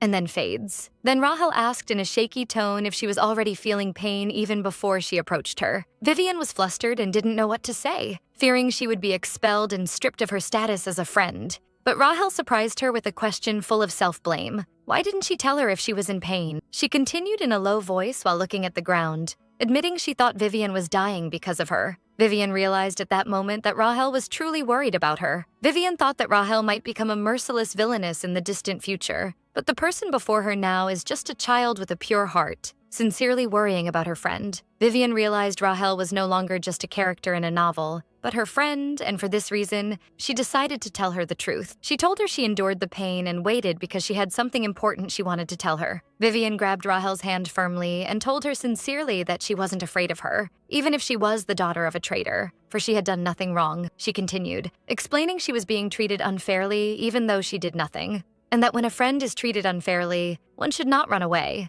but rather trust them and help them. She concluded her talk with a firm promise while holding her hand even tighter. She would stay by her side, leaving Rahel in a state of astonishment and complete silence. Before Vivian could complete her promise, their conversation was interrupted by a knock on the door, where the butler asked for permission to enter for a moment, which Rahel allowed. The door opened for Butler Owen and the nanny Margaret to enter, puzzling Vivian. She was overcome with anxiety, wondering why they came together, and it occurred to her they might have come to scold her for hiding her illness. But the butler addressed her in a friendly tone, asking how she was after hearing she fainted. Vivian answered she was fine thanks to the young lady summoning the doctor quickly. Vivian felt the butler's relief, but she noticed the nanny's expressions, which seemed to hide something, giving her a bad feeling about the situation. The butler continued, suggesting it was better for her to rest at home as a precaution, for exhaustion during illness might make things worse. Vivian was shocked and asked anxiously if this meant she shouldn't come to the palace for the time being. The butler confirmed this, but promised they would provide all possible support for her to recover and return quickly. Vivian immediately realized his words, though they seemed for her benefit, aimed in reality to distance her from Rahel, for the presence of a child sick with an unknown illness is not good. For the safety of the Duke's heiress, Vivian looked at the nanny standing confidently and realized this was why she had looked so self-assured earlier, but a faint smile appeared on Vivian's face. She realized her illness was actually beneficial to Rahel. She was confident that as soon as the Duke's family discovered the truth of her condition, they would want to keep her by Rahel's side. But the problem was how to convince them while she wasn't an expert. She thought diagnosing a mana-related illness required someone capable of using magic, a complex process that in the worst case might lead them to simply expel her, but she was determined to try. At that moment, Sir Brian burst into the room suddenly, calling for Rahel enthusiastically. The doctor apologized for the interruption, explaining he discovered the name of the child's illness and rushed to tell them. The butler asked if he had really discovered the name of her illness. The doctor confirmed it, and most importantly, it isn't contagious. Then the butler asked what it was. With a broad smile, Sir Brian announced her symptoms matched perfectly with a rare condition known as mana overload. Vivian was overwhelmed with happiness. She needed an expert, and she was lucky. In sharp contrast, anger was clear on the nanny's face as she realized her plan had failed, and Vivian whispered to herself that this was the nanny's bad luck. The doctor told Vivian they were capable of treating her condition, and she cheered that he was the best ever. Later in the Duke's office, the butler was confirming to his master that Sir Brian had diagnosed the child's case as mana overload, and there was no room for error since the doctor was capable of reading mana. The Duke ordered the butler to tell Vivian only that they knew a way to alleviate her symptoms, without needing to tell her about Rahel's special body nature and its ability to absorb mana. The Duke thought to himself how lucky it was that this child specifically became Rahel's playmate, for this was in both their interests. It was a strange irony. In the same village they came to hide Rahel's power, lives a child with a rare disease that can strengthen that power. Even more amazing, this child has become his own playmate. The Duke considered that these amazing coincidences were almost suspicious, but he concluded that life might bring such good luck every now and then. The butler added that the young lady also seemed to have liked Vivian, which surprised the Duke. The Duke admitted to himself he only brought her to be a distraction to hide the truth that Rahel is a boy, and never expected them to get along this way. The Duke seemed pleased with this news, and as he looked out the window, he caught a glimpse of Vivian and her father by the carriage. He had come to pick her up after learning of her fainting. But while the Duke watched the father carrying his daughter, he felt his face looked somewhat familiar. Although he was sure he had never seen him before, there was something strange and familiar in his features. The Duke continued thinking about Vivian's father, realizing he reminded him of someone. His memory drifted back to the image of a mysterious white-haired man amidst the glow of battle, and he wondered to himself if he truly resembled that man. But he quickly dismissed the thought from his head. That man was already dead, and given the circumstances, it was impossible for him to be the same person, though he decided it wouldn't hurt to be sure. As the carriage departed, the Duke issued an order to Butler Owen to delve deeper into the investigation of D.S. Hessen's past. Meanwhile, Vivian felt overwhelmed with joy. as everything had gone perfectly. Most importantly, she had become a true friend to Rahel. She was filled with enthusiasm as she resolved to make Rahel trust her completely, promising herself that she would make her happy. Suddenly, she felt a piercing gaze penetrate her, causing her to freeze in place for a moment. When she turned, she was shocked to see her father sitting before her without his usual glasses. He looked so handsome that she didn't recognize him at first, and she asked him in wonder why he wasn't wearing his glasses. Her father replied playfully that he was so distracted he forgot about them, noting it was no wonder men were staring at him, to which Vivian joked, asking what if she ended up charming men as well. Vivian noticed that although he spoke jokingly, his eyes were trembling. Her father had always felt terrified whenever she felt pain. Vivian remembered what her father had told her in the past, that her mother died of an illness when she was very young, and that his family had severed ties with him even before he married her. Vivian realized she was now the only family he had left, and he must have felt a severe shock when he heard the news of her fainting. Vivian couldn't help herself. She rushed to her father and hugged him tightly. She reassured him not to worry too much, promising that she would listen to the doctor and get better soon, and that she would live with him for a very long time. Her father returned the embrace tenderly, agreeing to her promise. Vivian felt as if she heard a hint of tears in her father's voice, but she decided to pretend she didn't notice, as it's a bit embarrassing for a grown man to cry. She convinced herself that the reason she felt choked up as well was not because she was moved by his feelings. For the sake of her poor father, who sees only her in this world, she resolved to turn this story into a happy ending no matter the cost. A few days after that incident, everything at the Duke's mansion was proceeding as usual. But if there was one thing that had changed, when Vivian arrived at the mansion, she found Rahel waiting for her outside, so she asked playfully if she was waiting for her, which Rahel immediately denied. Vivian approached her, whispering in her ear that she was sure she was waiting for her, but Rahel insisted on her denial, making Vivian realize in her heart that Rahel was indeed waiting for her. Vivian continued her teasing, saying she really looked like she was waiting, and asked why she was outside then. After a moment of silence, Rahel replied in confusion that she only came out to tell her to go straight to the mansion instead of the greenhouse. Vivian thought to herself that this was a flimsy excuse. She could have simply sent a maid to tell her. So why did she come herself? She was absolutely certain she was waiting for her, but was too shy to admit it. Vivian decided to let it go for now and asked enthusiastically what they would play today, to which Rahel replied that she hadn't thought about it yet. As they walked together, Vivian suddenly suggested they go take a look at the library. She explained enthusiastically that she had seen it the day before and it looked enormous, and she was eager to see it from the inside. Out of her sheer excitement, Vivian unconsciously grabbed Rahel's hand, but she soon realized what she had done and froze in place, wondering in a panic, "What have I done?" Anxiety took hold of her, for she had grabbed her hand without thinking, and it occurred to her that Rahel might have only allowed it last time because she felt sorry for her fainting. Vivian was gripped by terror as she wondered to herself if Rahel would shake off her hand, and she tried to encourage herself to stay composed and not panic. But at that moment, they were interrupted by butler Owen, who had just arrived and told Vivian that it was time for her meeting. Vivian turned to find the butler standing there. She greeted him and he asked how she was doing. Vivian answered enthusiastically that she felt amazingly better, so the butler told her he was happy to hear that, then added seriously that the Duke was looking for her. Vivian was shocked by this sudden request, wondering in confusion why the Duke wanted to see her. Vivian found herself sitting face to face with the Duke for the first time, while he sipped tea in silence. Vivian thought that the Duke didn't seem like a bad person, but he was very strict, and she resolved not to show any weakness before him. After a few moments of silence, the Duke took the initiative to ask if she knew what the Emperor thought of Rahel, to which she replied that her lady had told her some things the day before. But the Duke interrupted her, clarifying that he wasn't asking about that, but rather wanted to know if she was aware of the relationship between him and the Emperor even before she spoke with Rahel. Vivian realized he was referring to the report she had sent him previously. She remembered that day she returned home to find 3 knights waiting for her, and how they asked about the young lady's condition and if she had seen her use magic. Vivian realized that this man was not an easy opponent, and that lying would be useless. Honesty was better than falling into a naive lie. She admitted to him that she already knew, as she had heard the adults in the village talking about the matter. Then the Duke asked her directly what her opinion of His Majesty the Emperor was, a question she never expected. Confusion took hold of her, for she knew that the Duke and the Emperor were at great odds, and she wondered if she was allowed to criticize the Emperor in front of him. She thought that despite everything, the Emperor remains the ruler of this land,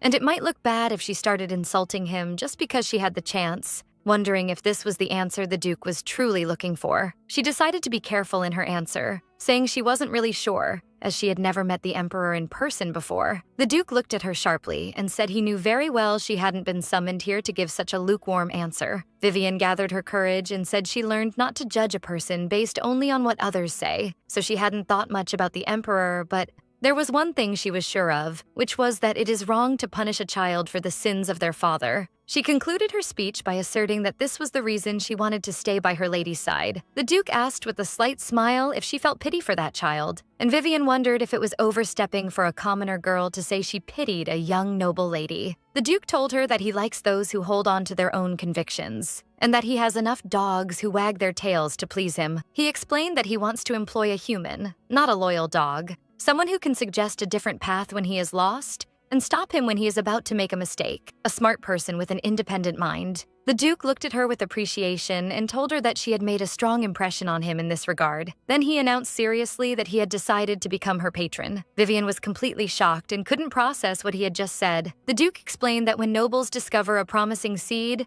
they nurture it from a young age, and he asked her to become a person useful to him, and over time to Rahel as well. Of course, he added that this meant she would have to come to the villa every day to receive lessons and study, then asked her quietly if she hated that. Vivian answered immediately and enthusiastically that she didn't hate it at all. Rather, she wanted it very much. A slight smile appeared on the Duke's face, and Vivian promised him that she would do her best for him. After she left the Duke's office, Vivian couldn't contain her joy, so she started dancing and spinning in the hallway with great happiness. She felt an indescribable happiness. The feeling of someone acknowledging you is truly wonderful. Suddenly, her joy was interrupted by Rahel, who appeared unexpectedly and asked what she was doing, startling Vivian. Vivian didn't hesitate. She rushed toward Rahel and hugged her tightly. She told her enthusiastically that the Duke had decided to become her patron, and that this meant they would be able to study together every day, asking her if it wasn't wonderful. Confusion was evident on Rahel, and Vivian noticed that her face had become redder than usual. Vivian placed her hand on Rahel's face and asked anxiously if she felt sick, but Rahel shyly pulled away, asking her to step back a little, and Vivian realized she might have acted with excessive closeness. Vivian immediately apologized, explaining she was so happy she couldn't help herself, to which Rahel replied that it was good news anyway. Vivian asked playfully if she was happy too, but Rahel remained silent. Vivian changed the subject, asking her again why she was outside and if she was waiting for her. Rahel replied calmly that she was on her way to the library. Then she reached out her hand toward her, reminding her that she was the one who said she wanted to see it. Vivian was overwhelmed with happiness to the point she couldn't believe what was happening. Rahel was the one who took the initiative and reached out her hand first. Rahel teased her, saying she could forget about it if she didn't want to go. But Vivian grabbed her hand firmly and asserted that she wanted to go. In fact, she really wanted to. As they walked side by side, Vivian felt a slight tickle in their interlaced hands, but she didn't let go of her hand for a very long time. Meanwhile, in the Imperial Palace, one of the Emperor's men was telling him that the newborn was not a daughter, but a son. The young Emperor burst into hysterical laughter as he sat on his throne. Then he suddenly stopped and said in a grim tone that he thought so. No wonder he looked so much like his father. His memory went back to before he was appointed crown prince, when he tried to kill his younger brother, Leofrid, who was always superior to him, due to his intense jealousy. He remembered how he regretted it the moment he saw his brother drink the poisoned beverage, and how Leofrid miraculously survived death. But when he heard Leofrid pleading with their father, the Emperor, saying this position rightfully belonged to his older brother who truly cared for the people, he felt deep regret. At that moment, anger possessed him as he cursed himself, wishing he had made sure of his death. He feared that if things continued this way, his younger brother would take the throne he had given up and he would spend the rest of his life living in his shadow. So he resolved to kill Leofrid. Thus, he sat on the imperial throne he had seized with his blood-stained hands. He was supposed to be the victor in the end, but his thoughts were interrupted by an assistant entering to inform him that Lady Isella, who had disappeared, had returned with a child. The Emperor was shocked. Isella was the woman who fled just before their engagement, after Leofrid's death. So if this was her child, could it be? Then he asked sharply who she said the child's father was. The assistant replied in confusion that they didn't know yet who the child's father was, but the Emperor interrupted him with a shout, declaring he would go see for himself. His memory went back to that day he went to Duke Edelfin's palace, driven by an intense anxiety he couldn't overcome. He remembered how he saw the child for the first time and whispered the name of his late brother, Leofrid, in shock. He knew him from the first glance. That child was the son of Leofrid. his younger brother whom he framed for treason and ordered executed. After Rahel's birth, he tried to reassure himself there was no need to worry. She was just a girl and wouldn't be able to threaten his position, but his brother's ghost continued to haunt him. He would see his specter asking him in a tone full of pain why he killed him, when he had given up the throne for him. The emperor burst into a scream of terror, trying to push away the ghost that had started appearing to him constantly. He admitted to himself that even knowing she was a girl, he never felt comfortable. And now he finally understood the reason: a ghost leaving behind an heir. In a tone full of malice, the emperor resolved that he would have to kill him too. Meanwhile, in the Duke's mansion, the teacher was announcing the end of today's lesson, reminding Vivian and Rahel that review is more important than preparing for the next lesson. Vivian thanked her enthusiastically, while Rahel held her book in silence. After the teacher left, Rahel turned to Vivian and said calmly, "Let's go." Vivian felt great happiness as they walked side by side. She felt they had become true friends now. As they walked in the hallway, Rahel commented playfully that Vivian always greets people with enthusiasm, then accused her that she doesn't truly find the lessons interesting but pretends to listen diligently. Vivian immediately denied it, asserting that she truly finds the lessons interesting, but Rahel called her a liar.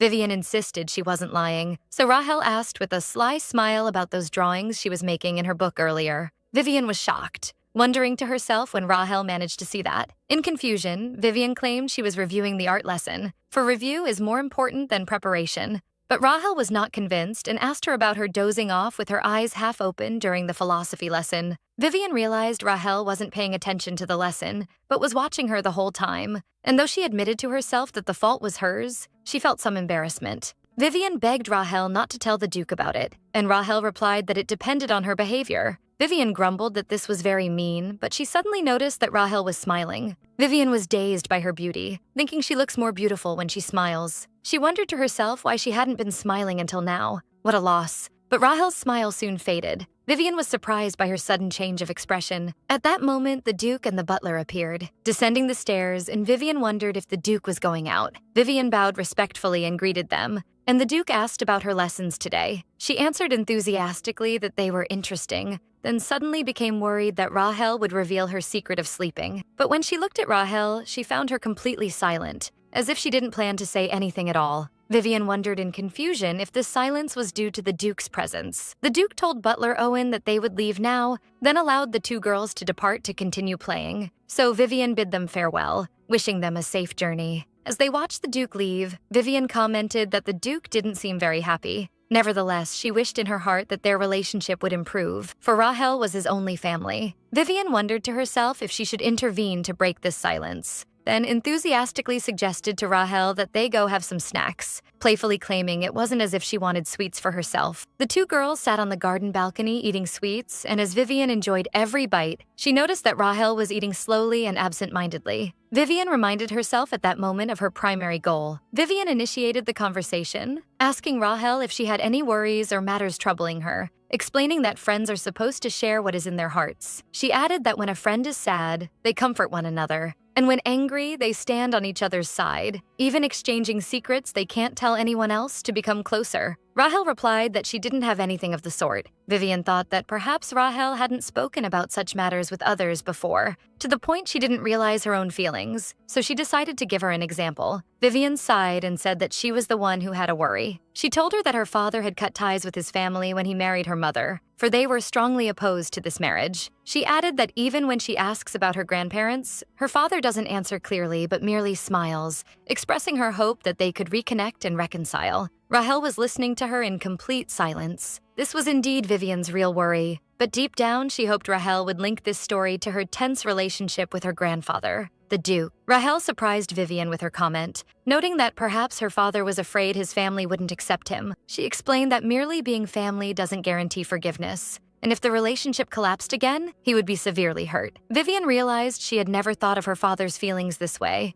and what Rahel said might be true. At that moment, she understood that Rahel might herself be afraid her grandfather would reject her. Then, Vivian asked Rahel directly if she had any worries regarding the Duke, but Rahel denied it. Vivian decided not to press her, realizing the time hadn't come yet, but she promised her that if she had any fears in the future, she could come to talk with her anytime. Rahel asked in surprise if she meant to talk with her, and Vivian replied, of course, for they are friends. Vivian added that friends share happiness and sadness together. She concluded her speech by asserting that of course she shouldn't force herself to talk, but she shouldn't bury things in her heart when it's difficult. Their conversation was interrupted by Nanny Margaret, who came to tell Rahel that the time for her next lesson had come. Vivian wondered to herself if this was the heir's lesson Rahel takes alone, and as Rahel was about to leave, Vivian bid her farewell in hopes of seeing her tomorrow, while thinking that this lesson was actually likely magic training as mentioned in the original novel. But she suddenly noticed that Nanny Margaret, who came to take Rahel, didn't go with her. At that moment, Margaret offered to accompany her out today. Vivian was surprised by that, but she agreed, though the nanny's mysterious smile made her feel a bad premonition about the situation. The nanny took her on a different path winding around the edges of the mansion. Suddenly, the nanny stopped and called her name in an icy tone and asked her a shocking question, if she knew the crime of treason.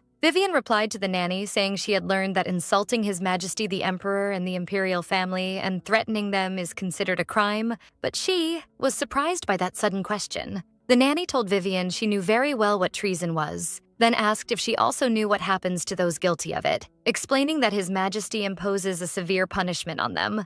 In an icy tone, she added that the punishment reaches the entire family up to the third generation. She continued her terrifying explanation, saying the traitor's parents are hanged to death, and the traitor himself is executed by beheading. As for the traitor's children, they are sent as slaves to foreign lands, and everyone who helped the traitor meets the same punishment. Vivian was shocked by this bloody description that did not suit a 9-year-old child, and asked the nanny why she was telling her all this. She replied coldly that Lady Rahel's father had committed the crime of treason against His Majesty the Emperor. The nanny explained slowly that this meant if Vivian stayed by her side, not only she would be in danger, but her father as well might be harmed. The nanny claimed she was telling her this because she seemed as though she didn't know the truth. At that moment, Vivian realized everything. The nanny was the cause. She remembered Rahel's sad words and how she expected her to desert her for fear of harm befalling her and her family. She finally understood that this was the real reason Rahel pushed her away. Vivian realized angrily that the nanny had frightened Rahel's other friends in the same way and pushed them to stay away from her. Vivian gathered her courage and asked the nanny why she stayed by her side, warning her that she and Sally might be in danger too. The nanny replied in a feigned tone that she had staked her life to serve the young lady because she believed she deserved it, and it was worth the risk. Then she added with a condescending look that Vivian was still young and didn't understand anything yet, and with this mindset, she would surely regret her choice one day. But Vivian answered her calmly and confidently that she was forced as well. Vivian turned and ran away from the stunned nanny.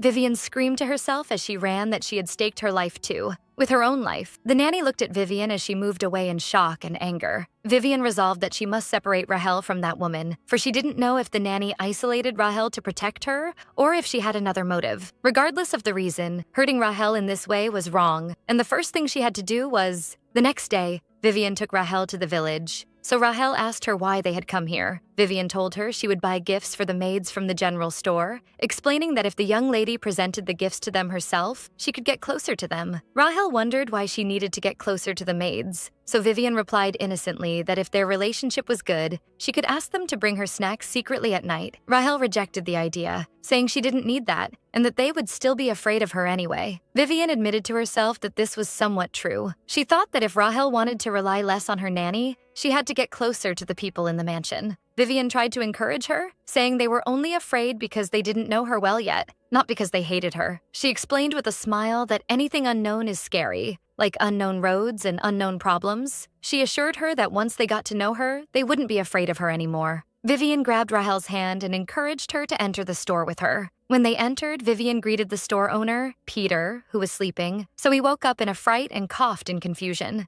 When Vivian and Rahel entered the general store, Peter, who was sleeping, was surprised by their presence. He got up in a panic and welcomed them hesitantly. When he realized it was Vivian, she teased him, saying she would tell his mother he was sleeping instead of watching the store. Peter defended himself in confusion, claiming he wasn't sleeping but contemplating. So Vivian mocked him, wondering who contemplates while snoring, while Rahel watched them in silence. Peter tried to change the subject quickly, pretending he didn't hear anything, and asked them what they wanted to buy. Then Peter whispered to Vivian, wondering if the girl with her was the young lady. After Vivian confirmed that to him, he became very nervous and greeted Rahel in a trembling voice. But suddenly, Rahel grabbed Vivian's hand and pulled her away, leaving Peter puzzled, wondering if the young lady hated strangers. Vivian led Rahel through the store aisles, pointing to some products popular among maids. Then, Rahel asked about the identity of that boy, and Vivian told her he was her friend Peter, the store owner's son. Rahel inquired coldly if he was Vivian's friend too. Vivian noticed her annoyance and wondered to herself if she didn't like him. Vivian confirmed he was a close friend to her, so Rahel asked if she loved him too, and Vivian answered innocently that, of course, she loved him as a friend. Rahel appeared frowning and annoyed, which puzzled Vivian, who called her anxiously. With a sudden insistence, Rahel asked Vivian to call her by her name as well, just as she does with Peter. Vivian was surprised by her request, expressing her astonishment at the idea of calling a noble lady by her name directly. But Rahel insisted it was acceptable as long as she allowed it. Hesitantly, Vivian agreed and called her Rahel. Rahel smiled slightly, while Vivian realized her friend wanted to experience everything friends do together. Then Rahel added she could speak with her informally too. Happiness overwhelmed Vivian. From her perspective as a commoner girl, this was an offer that couldn't be refused. Vivian agreed with great enthusiasm, which made Rahel happy. Rahel asked about the gift Vivian intended to buy, and the latter answered confidently that she just had to trust her. Later in the carriage, Vivian fell asleep and leaned her head on Rahel's shoulder. Rahel looked at the sleeping Vivian with a tender smile and noticed she was murmuring as if she were eating something in her dreams. Rahel thought that this was the first time someone other than her mother or nanny reached out to hold her hand first.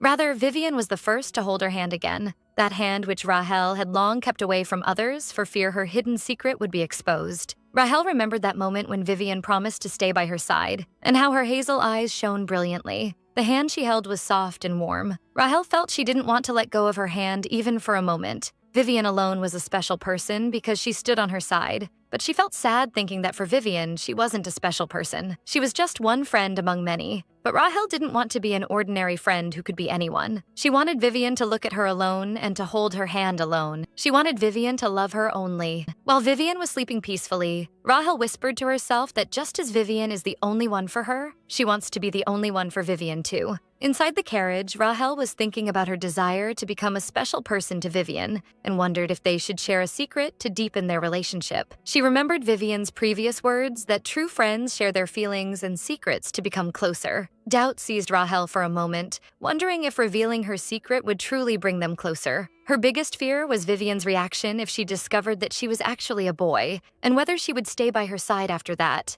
But she looked at the sleeping Vivian beside her and remembered that she stayed with her despite knowing about the Emperor's surveillance, which gave her a glimmer of hope. Rahel resolved to tell her the truth upon her waking. Upon their arrival at the mansion, Vivian got out of the carriage yawning, while the guards transferred the gifts they had bought. As they walked toward the entrance, Rahel told her she had something important she wanted to say to her later, which piqued Vivian's curiosity. Rahel explained she would tell her before she returned to her home, so Vivian urged her to tell her now because of her intense curiosity. But Rahel gently refused, saying the time was not suitable now, which increased Vivian's confusion and curiosity. Vivian decided not to insist, realizing she had a more important mission at the moment, and they agreed to talk later. Upon their entry to the mansion, two maids greeted them with a respectful bow. Vivian pushed Rahel forward quietly, whispering encouraging words to implement their plan. Rahel replied to the two maids' greeting hesitantly, saying she had returned. The two maids were surprised by their mistress's response and whispered to each other in amazement. Vivian had previously told Rahel that she had to respond to the servants' greetings and tell them she had brought them gifts.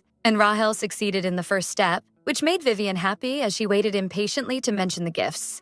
But shyness took hold of Rahel, so she hurried away, leaving Vivian sighing and believing she was still too shy to say the part about the gifts.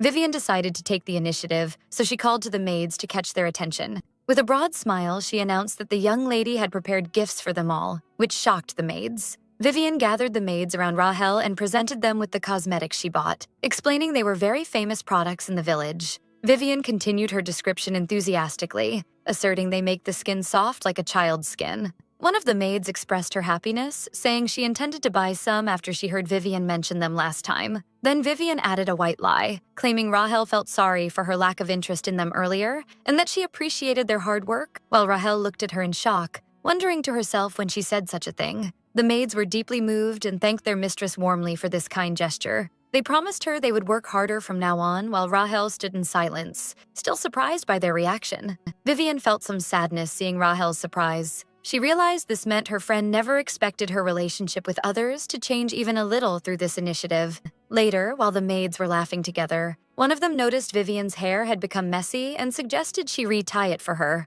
Panic seized Vivian. When she looked in the mirror, she was shocked by the appearance of her hair. wondering when that happened. It had happened when Vivian fell asleep in the carriage and leaned her head on Rahel's shoulder. Vivian felt very embarrassed, realizing she had been walking around with messy hair the whole time, so one of the maids offered to tie it for her. Vivian agreed immediately, and the maid asked Rahel for permission for a moment, to which the latter signaled her approval and sat waiting as well. While the maid was combing Vivian's hair, she praised its softness and beauty, and Vivian proudly told her that her father combs it for her every night. The maid commented that men usually find such matters boring, and that her father must love her very much. Vivian confirmed that proudly, adding that her father loves her deeply. Then the maid asked playfully if she had a boyfriend she was hiding from her father, or maybe a boy she liked, which caught Rahel's attention. Vivian noticed that Rahel had suddenly turned and looked away from her. Vivian wondered in confusion about the reason for that strange look from Rahel.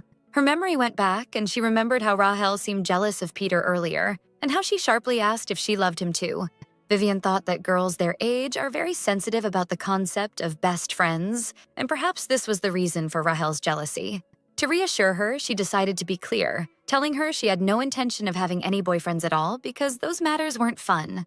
The maid was surprised by her words, saying she was a nice girl and surely many boys liked her, but Vivian grumbled that boys do nothing but play pranks and tease her all the time, and she really hated that. The maid tried to convince her that there might be a nice boy who doesn't play pranks, then asked her if she would never marry if she didn't have a boyfriend. But Vivian insisted on her position, declaring she didn't want marriage and that she would live with her father and the young lady forever. Then she turned to Rahel and asked her directly to confirm her promise, wondering if she would be her friend for a very long time as well. Rahel appeared clearly moved as she bowed her head in silence, which puzzled Vivian at her quiet reaction.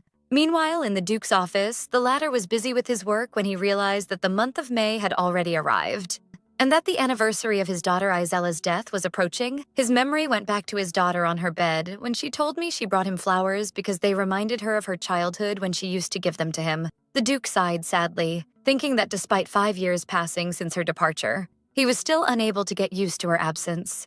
He realized he would spend the rest of his life carrying this pain in his heart. Suddenly, a voice from outside interrupted his thoughts, and when he looked out the window, he glimpsed them playing, before wondering if that was Vivian. The Duke noticed that the mansion had become noisy and full of life since that child's arrival, just as it was when his daughter Isella was still alive. He smiled a slight smile, but quickly rebuked himself for this silly idea, asserting to himself that no one could ever replace her. After a while, he noticed the mansion had returned to its silence and wondered if Vivian had returned home. But he was surprised to hear a knock on the door and Vivian's voice asking for permission to enter, which piqued his confusion and surprise as to why she came to see him. He allowed her to enter. Vivian opened the door slowly and greeted him politely, thanking him for giving her his time. The Duke asked her the reason for her coming, and if this wasn't the time for her lessons with Rahel. She told him the young lady had just gone to her heir's lesson and that she only came to give him something. The Duke was surprised she had brought something for him, and Vivian asked with a bright smile for permission to approach him to present it. After the Duke allowed her to approach, Vivian moved toward him carrying a small box and told him she had bought this gift when she went to the village earlier,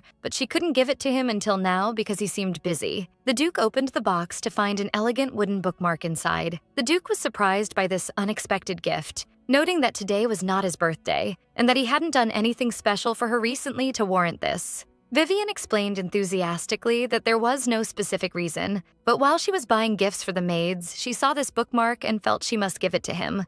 The Duke teased her, wondering if she had bought it reluctantly for fear he might feel jealous, which Vivian immediately denied. She assured him she had thought carefully about choosing something he might like, and the Duke smiled a slight smile. The Duke examined the gift and noticed it was made of ginkgo wood, noting its scent repels insects, making it perfect for preserving books, and praised her good taste in choosing things. The Duke promised her he would use it well. Vivian felt overwhelmed with happiness, then seized the opportunity and asked him if she could come and read with him from now on. The Duke was surprised by this request, wondering how the conversation led her to this, and she told him the etiquette teacher had taught her that one can know another's character through the books they read.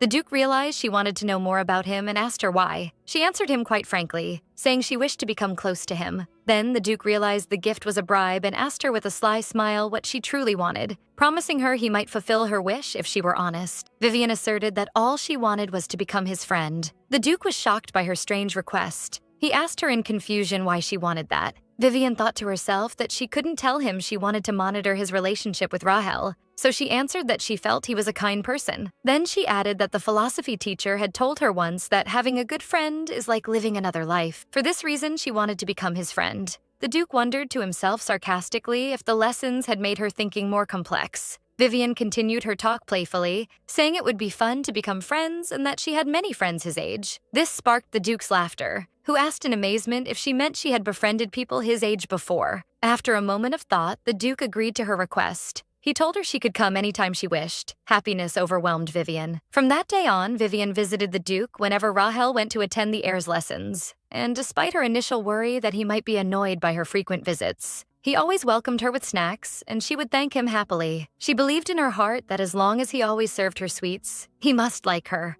In one of their sessions, she told him she read a book in philosophy class titled Life is a Series of Regrets. She expressed her desire to discuss this topic with him. The Duke admired her reading such a deep book at the age of 9. The Duke asked her if she had ever regretted something in her life. She replied that reading the book made her think about some things from the past. When he asked about those things, Vivian began telling him about a time she went to the forest with her father. She remembered how she found an orphaned little bird that had lost its mother. Vivian continued her conversation with the Duke, recounting the story of the little bird she had cared for with love until it grew, then released back into the forest, bidding it farewell with her father while wishing for its safety. However, she added in a sad tone that shortly thereafter, she found it dead in front of their house, believing that it must have been bitten by a snake while trying to escape and return to them. Thereupon, the Duke concluded that she regretted returning it to the forest, which Vivian sadly confirmed, expressing her deep remorse as she had often thought that if she hadn't sent it away, it might still be alive. The Duke tried to comfort her, explaining that actions with good intentions do not always lead to good results. But he assured her that this was not her fault, as she had chosen the best she could do at the time without knowing the future. He added that the decision to leave her arms and fly away was ultimately the bird's own choice, to which Vivian hesitantly agreed. But she wondered in a faint voice whether the bird would have stayed if she hadn't sent it away in the first place. The Duke offered her another perspective, explaining that even if it had been raised safely in a cage, it might have missed the outside world and held a grudge against her in its heart. The Duke advised her to stop these endless assumptions and focus only on what actually happened.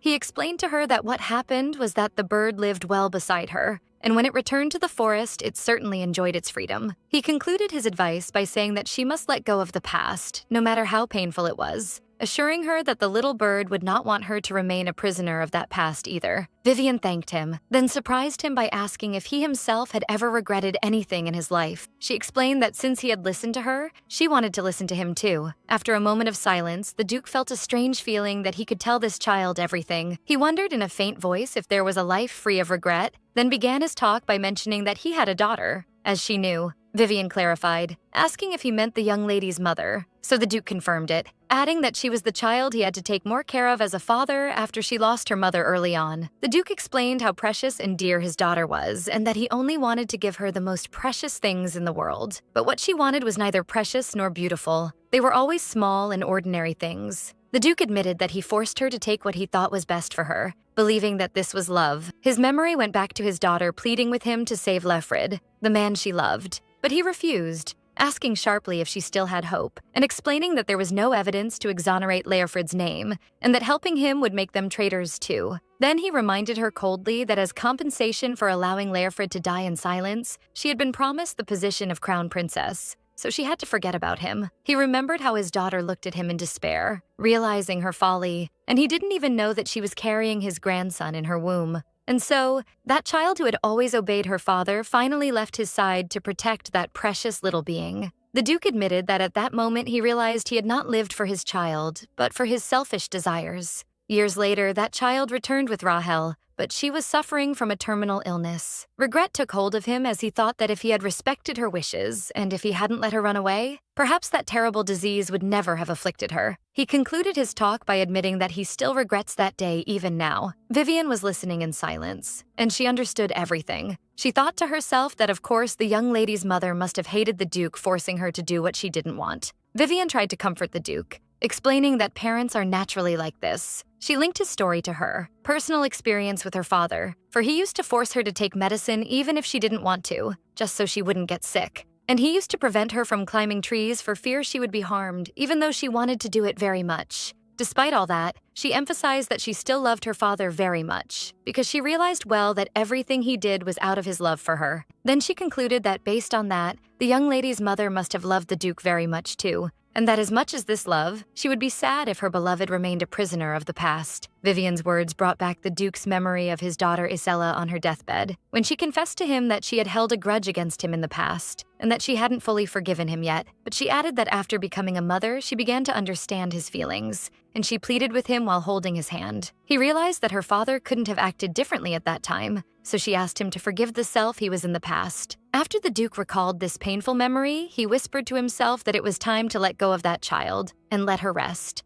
Meanwhile, in another room of the palace, Sally was in a fit of rage, smashing her things and shouting, wondering what her mother was doing. She thought her mother would expel Vivian somehow, but she was feeling great resentment because that girl was spending more and more time in the palace. She decided to go have a snack, but she found no one to answer her. Her anger increased as she realized that even the servants had begun to ignore her. She grumbled to herself that in the past they would come running when she called them. As she was walking in the hallway, she stopped suddenly when she caught a glimpse of Vivian. Vivian was talking to Butler Owen, telling him that she read a book with the Duke today, which shocked Sally, who wondered why she was coming out of the Duke's office. Sally didn't believe what she saw, wondering to herself how that girl managed to deceive the Duke and get close to him, and realized she couldn't leave this matter to her mother anymore. She resolved that she must expel that girl herself before it was too late. Later, Vivian was preparing to return home and told Rahel that they should meet the day after tomorrow. Rahel was surprised by this and asked her why they weren't meeting tomorrow. So Vivian told her that tomorrow was the anniversary of her mother's death and wondered if she wouldn't be in mourning. Rahel bowed her head sadly and answered that she didn't do such things. Vivian felt anxious and asked her the reason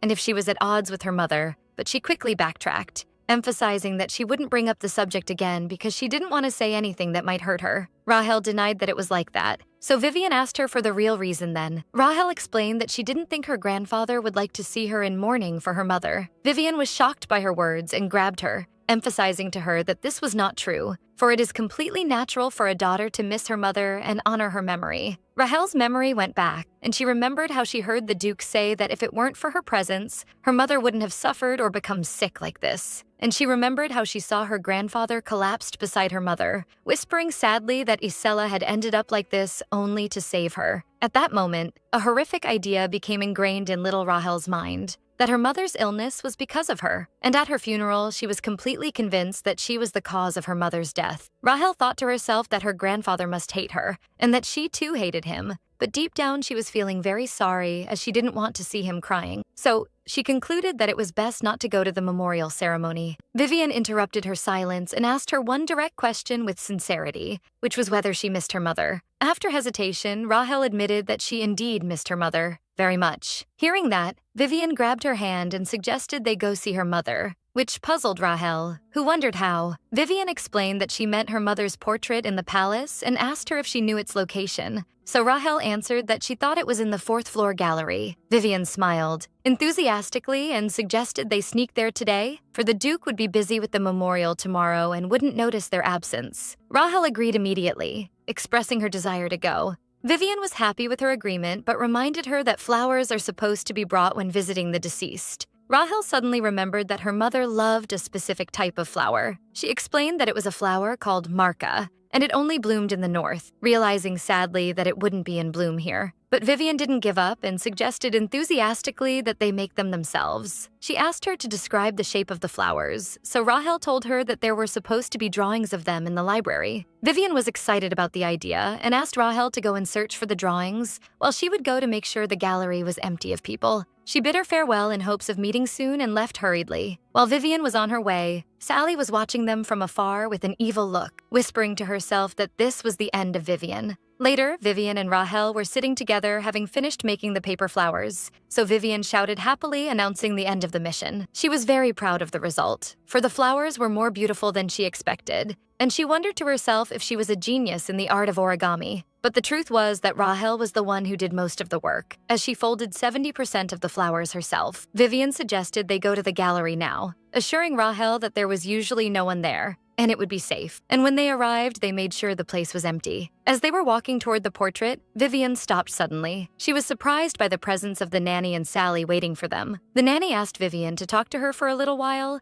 and Vivian had a bad feeling about the situation. Vivian asked the nanny what she wanted, but Sally interrupted her and accused her in a loud voice of stealing the young lady's property. Rahel intervened immediately and defended Vivian, emphasizing that she had been with her all the time and hadn't done anything suspicious. But Sally did not back down and falsely claimed that she saw Vivian leaving the young lady's room and taking a different path, then sneaking back to the room alone. Vivian denied that strongly, emphasizing that she never returned to the room and that the young lady had already returned when she arrived. Sally asked cunningly whether there was any person else who had seen her in another place at that time, relying on the fact that there are usually no servants on the 4th floor. Vivian gathered her courage and replied to Sally's accusations that she was not forced to prove her innocence, but rather Sally had to prove her guilt, and asked her sharply whether she had any evidence. Sally pointed to Vivian's bag and asked her to open it. Vivian felt confused, as she was so busy putting the paper flowers in the bag that she didn't notice what else might be inside. The bag contained the paper flowers she made with Rahel, and if anyone else saw them, she would be forced to explain the matter. Thus, their plan to sneak into the gallery would be revealed. While Vivian was confused, Sally stepped toward her and snatched the bag from her violently, challenging her to show her what was inside as long as she was confident in herself. Vivian shouted in her face, denouncing her action, but Sally turned the bag upside down, causing all the paper flowers to scatter on the ground.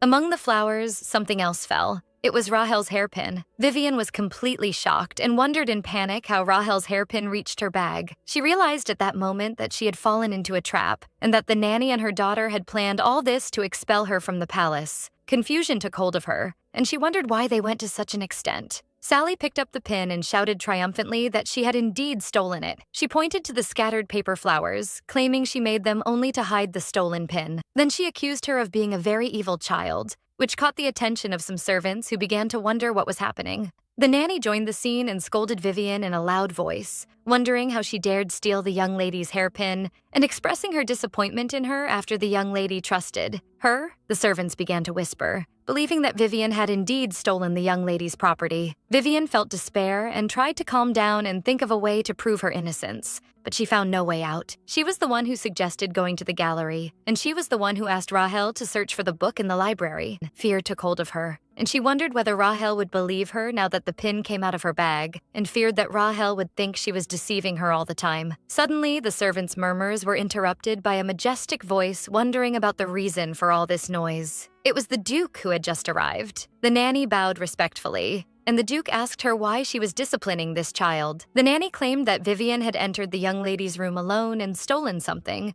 and that she was questioning her about it. The Duke asked her calmly whether she had any evidence and whether she had pressured the child based on mere suspicion. Sally immediately stepped forward and presented the pin to the Duke, emphasizing that it was found in Vivian's bag. The Duke looked at Vivian and asked her directly if she had really stolen it. Vivian felt helpless. For whatever she thought, she found no way to prove her innocence, and all she could do was to cry out that this was unfair and that she didn't do it. But before she spoke, Rahel interrupted her in a quiet voice, declaring that she was the one who gave it to her.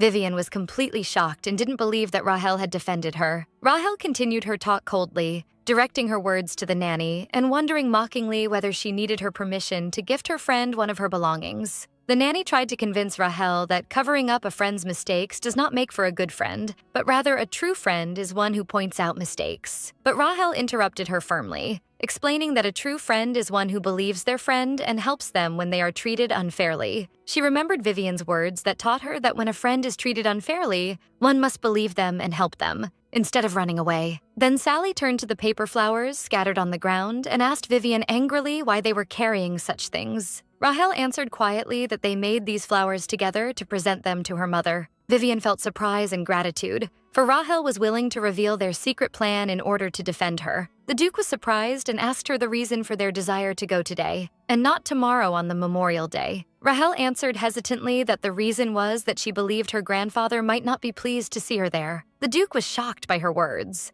Butler Owen intervened, declaring that it seemed the false accusation against Vivian had been clarified now, and suggested everyone return to their places. Then Owen asked Sally to apologize to Vivian for her false accusation. Sally looked at her mother, who turned her face away from her, then ran away hurriedly. Vivian thought to herself that if they had the intention to apologize, they wouldn't have planned this trap in the first place. Rahel grabbed Vivian's hand and told her that it was late and she had to return home. Vivian stopped her for a moment and fell to her knees while gathering the scattered paper flowers, which puzzled Rahel, who asked her what she was doing. Vivian explained that she couldn't leave them like this, for they said they would present them to her mother and suggested they gather some decent flowers to present to her. Rahel grabbed her hand and told her that this was enough and that she had to go now. But Vivian refused, for she felt that Rahel's sincerity should not be trampled upon in this way. Thereupon, the Duke intervened and asked Rahel whether they would go together to the back garden tomorrow. Then he added that Vivian should come too. The next day, the Duke, Vivian, and Rahel stood before Isella's grave. Vivian had made a bouquet full of paper marca flowers and placed them carefully before the grave. The Duke realized that Rahel was the one who had probably told Vivian about these flowers that Isella loved, and he concluded that she must have wanted to come to her mother's grave. The Duke felt deep remorse and rebuked himself for his folly because he hadn't realized that until now. While he was standing, the two looked at each other, and Rahel turned her face away. Rahel remembered how the Duke had collapsed from sadness, and remembered his words that blamed her for her mother's illness and death, indirectly blaming Rahel. Guilt took hold of Rahel as she remembered her grandfather's crying, and she felt as if she heard his voice crying again. But the Duke's quiet voice interrupted her thoughts, assuring her that her mother would surely be happy to see her. The Duke told Rahel that if he had known she wanted to visit her mother's grave, he would have brought her sooner. He used to think she was afraid of him, but he realized that this was just an excuse. The Duke admitted that in truth he was the one who was cowardly and didn't have the courage to face her. For every time he saw her, he felt suffocated by the idea that he was the one who killed her mother. He had spent his whole life regretting that he sent her mother away at that time. But he added that he understands now that his regret is too late,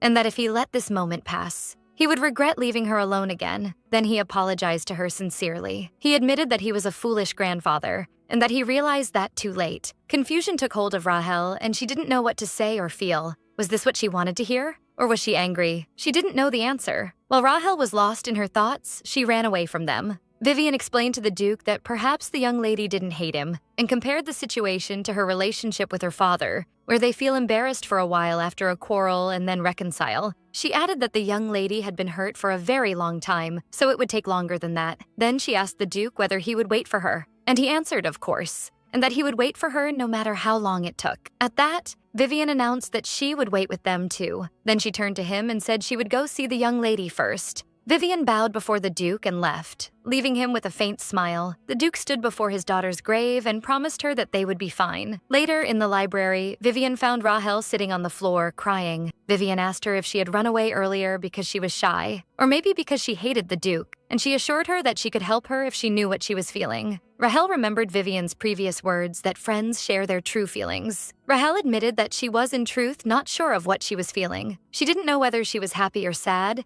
and she didn't understand what she wanted from her grandfather. She wondered whether Vivian would understand this unstable side of her. Vivian smiled and assured her that of course she would understand, and that she would stay by her side until she discovered her feelings. She promised her that she would comfort her when she cried, and laugh with her when she laughed, and be angry with her when she was angry, because she was on her side, which deeply affected Rahel, who whispered her name. Rahel admitted to herself shyly that she liked Vivian very much. 2 months after the anniversary of Rahel's mother's death, many things had changed between them. Rahel had taken her to the secret magic training ground in the palace basement, and there, she revealed to her magical abilities that she had been hiding. Not only that, but she also told her about her unique body nature that absorbs mana from its surroundings. Even though Vivian knew all this beforehand thanks to reading the original novel, she felt great happiness because this meant that Rahel had begun to trust her more. But she also noticed a slight and strange change in her behavior. Once, Rahel asked her seriously whether she truly hated boys, so Vivian answered that she indeed hated them,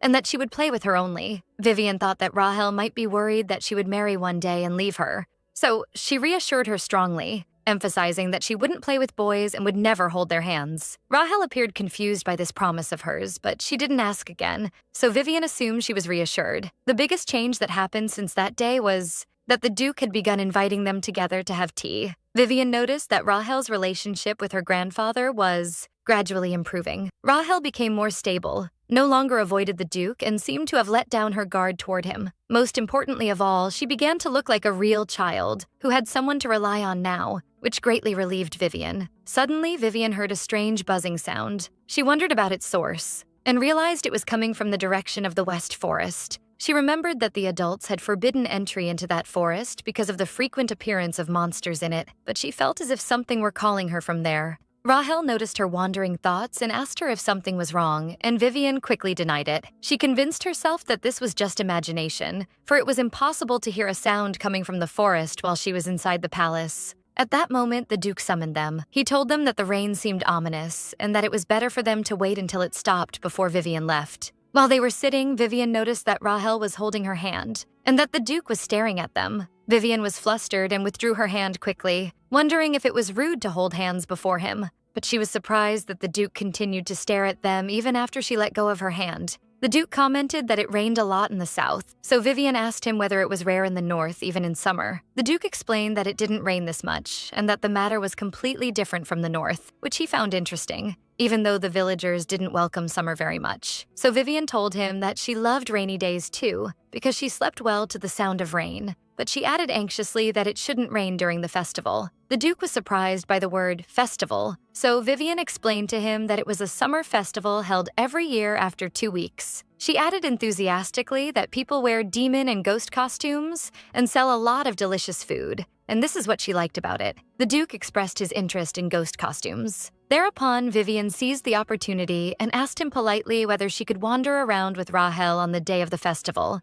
The Duke looked at Rahel and asked her whether she wanted to go too, so Vivian assured him that she wanted to. But the Duke doubted the matter and asked her sharply whether Rahel would go reluctantly, just because she was pressing her. Vivian was flustered and wondered to herself how the Duke knew that. But Rahel intervened and denied the matter, emphasizing that she was the one who wanted to go. The Duke smiled and agreed to their request, so Vivian shouted happily, declaring that he was the best ever. Then the Duke moved to talk with Vivian and asked her about her father's bakery, suggesting hiring him as an assistant to the chef who needed help. Vivian was surprised by this offer and wondered whether he really meant for her father to work as an assistant to the chef, so the Duke confirmed that to her, on the condition that her father agreed, of course. Vivian realized that this offer meant the Duke valued her very much, for the Edelfin family could hire any number of assistants, and if her father became a servant in the Duke's palace, they wouldn't have to move between their home and the palace. And most importantly, the Duke's servant's salary would be much higher than the bakery's income. This was a massive opportunity. But she, after a moment of thought, thanked the Duke for his offer and was forced to reject it. The Duke was surprised by her rejection and asked her for the reason. Hesitantly, Vivian admitted that her father did not possess any talent for baking or cooking. She thought to herself that no matter how greedy she was, she had a conscience. The Duke tried to keep up, wondering whether she was only being modest, for a daughter who loves her father should be proud of him before others. The Duke smiled, admitting that he expected her rejection, but the reason was unexpected. In fact, it made him want to taste her father's bread. Vivian thought that he wouldn't say that if he saw her father's bread with his own eyes. Then the Duke asked her whether her father was good at anything else, and confusion took hold of her. That night, Vivian was shocked by what she saw. Her father was presenting her with a tray of strangely shaped blue bread. She asked him in horror about this thing, and he told her proudly that it was a new dish on the bakery menu that he spent days developing. Vivian wondered about the ingredients he used to make the bread blue. Her father explained that he made it from medicinal herbs, but he added some food coloring because he found ordinary bread boring, and encouraged her to try it, while Vivian was thinking that blue is the worst color ever because it kills the appetite. Hesitantly, Vivian took a bite of the bread, remembering that it was made of herbs. Her father asked her opinion, and she answered that its taste would make her angry if it weren't healthy. Vivian realized that it was over, and that their bakery couldn't continue in this way, and that her father relied only on his handsome looks. She felt guilty because she was very harsh with him, and suggested they eat at least one. Then an idea occurred to her, and she suggested to him that he join the work at the Edelfin house, for she told him that the Duke wanted to hire him as a servant. Vivian's father was surprised by her mention of the Duke's name, so his daughter asked him for his opinion on the offer. But he answered her coldly with a categorical rejection, declaring that he wouldn't go to Edelfin Palace. Vivian was shocked by his response and tried to convince him that this was an opportunity to earn more money and live in a large palace. But her father insisted on his position. explaining that he didn't want to be owned by another person, for this was boring and horrific work. He added that he preferred living with just the two of them, and he hurried to hug her. Vivian assured him that she too loved living with him, and that she only asked because he seemed as though he was working hard lately. Her father smiled tenderly, commenting that his daughter had grown up and had become worried about him.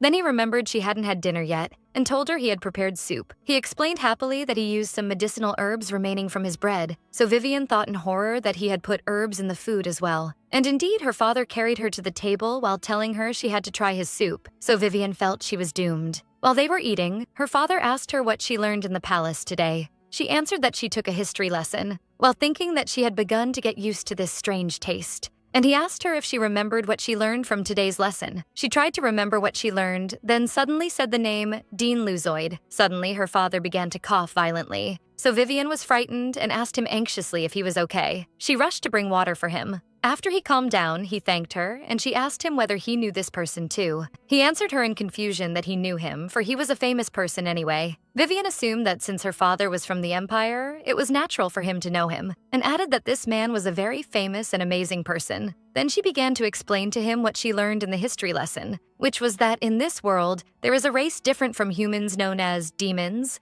and all of them are skilled in magic. And because of their use of this power in raiding humans and looting them, the conflict between humans and demons was continuous. But 10 years ago, the current emperor decided to subdue the demon world. At the head of that operation was the youngest swordmaster in the history of the empire, the commander of the Imperial Second Knights, Dean Luzoid. He achieved successive victories despite fighting in difficult terrain. But in the end, after being ambushed by the demons and surrounded, he ordered a full withdrawal of his subordinates and remained alone to fight the demons, where it was said he fell in battle. Since his body was never found, he was officially listed as missing. And after that, the demon invasions and looting quieted for some time. For this reason, the people of the empire gave him the title of hero and honored his memory. Her father asked her about her opinion while learning about him. She answered that she was a 9-year-old child, so it was natural for her to admire a hero, for he was wonderful. He was strong enough to defeat the villains alone, and brave enough to save his subordinates even if it meant death. Her father interrupted her quietly, saying that that man might not be wonderful in reality. Vivian was surprised by her father's words, so he explained to her that history is written by the victors, so it always sides with them. He suggested to her another possibility, which was that the demons were perhaps actually kind, and that Dean Luzoid was the one who was evil, and that people had lied about him. And since he was human like them, they sided with him. He added that just as there are bad humans, there are also good demons, and that he didn't want her to hate good demons just because history is written from a human perspective. Vivian asked him in surprise whether he had ever met a good demon. Her father answered her in the affirmative, explaining that he met him before the demon world was closed. Vivian thought that the demon world closed 6 years ago, and that the demon king was the one who closed the passage after losing the war, and wondered whether her father had met a demon before that. Her father admitted that in the past, he used to believe the history he learned, and believed that Dean Luzoid was evil, but he regretted that, and expressed his hope that his daughter wouldn't make the same mistake. Vivian wondered to herself whether he was talking about that good demon, but she promised him that she would judge for herself whether the person was good or bad. Her father smiled and asked her playfully to whom this smart and kind daughter belonged, so she answered that she was her mother's daughter, which sparked their laughter. Later, while Vivian was preparing for sleep, her father called her, but she was standing by the window staring out, so he asked her anxiously if there was something wrong. Vivian quickly denied it, but her father noticed she was hiding some worry, for she tends to hide things if she thinks they will worry him. Suddenly, Vivian turned and called him. Then he stepped toward her and carried her in his arms. He asked her again what was happening, emphasizing that there was no reason to hide the matter as long as it was nothing. Vivian hesitated, then admitted that she felt as if the forest were calling her. Her father clarified if she meant the West Forest, and she denied that she heard the voice of someone. Rather, it was just a feeling that the forest itself was calling her. She emphasized to him that it was a strange feeling, but he asked her seriously whether she felt that because she wanted to go there after he forbade her. So Vivian denied that strongly, reminding him that he told her about the presence of scary monsters there. At that, her father warned her severely against ever going to that forest. After he put her in bed, he wished her sweet dreams. He wondered anxiously if something had happened in the forest. It is worth noting that the Emperor's men are searching for places where the borders are weak between the human world and the demon world. Their goal was not to protect people, as Vivian had learned in history books, but to go to the demon world and obtain the Demon King's heart. Unlike humans, every individual of the demon race is strong and capable of using mana, and legend has it that their king's heart is a massive condensed core of mana. The Emperor, obsessed with power because of the inferiority complex he feels toward Leofrid, coveted the Demon King's heart. Vivian's father thought that he believed the Emperor had given up when the Demon World Gate was closed, but he wondered whether he was still clinging to his obsession, then looked at the calendar. He realized that the summer festival was approaching and that his daughter must be looking forward to it very much. And he thinks that the last time he went to the forest was in March. Vivian's father remembered that he had gone to the forest only a few days before Duke Edelfin's arrival, and he thought to himself that it was time for him to go and check the matter himself. Meanwhile, Nanny Margaret was trembling with fear as she stood before her room door. She had received a threatening letter saying that whoever hides the daughters of a traitor will meet the death penalty. Margaret realized that someone knows Rahel is a boy, and that Sally had leaked the secret, for the letter was threatening her that if she didn't come to the inn, the Duke would learn that her daughter had revealed the young lady's secret. Margaret remembered that Sally's behavior had been suspicious earlier. Her memory went back to moments before, when Sally asked her angrily when she would expel that girl.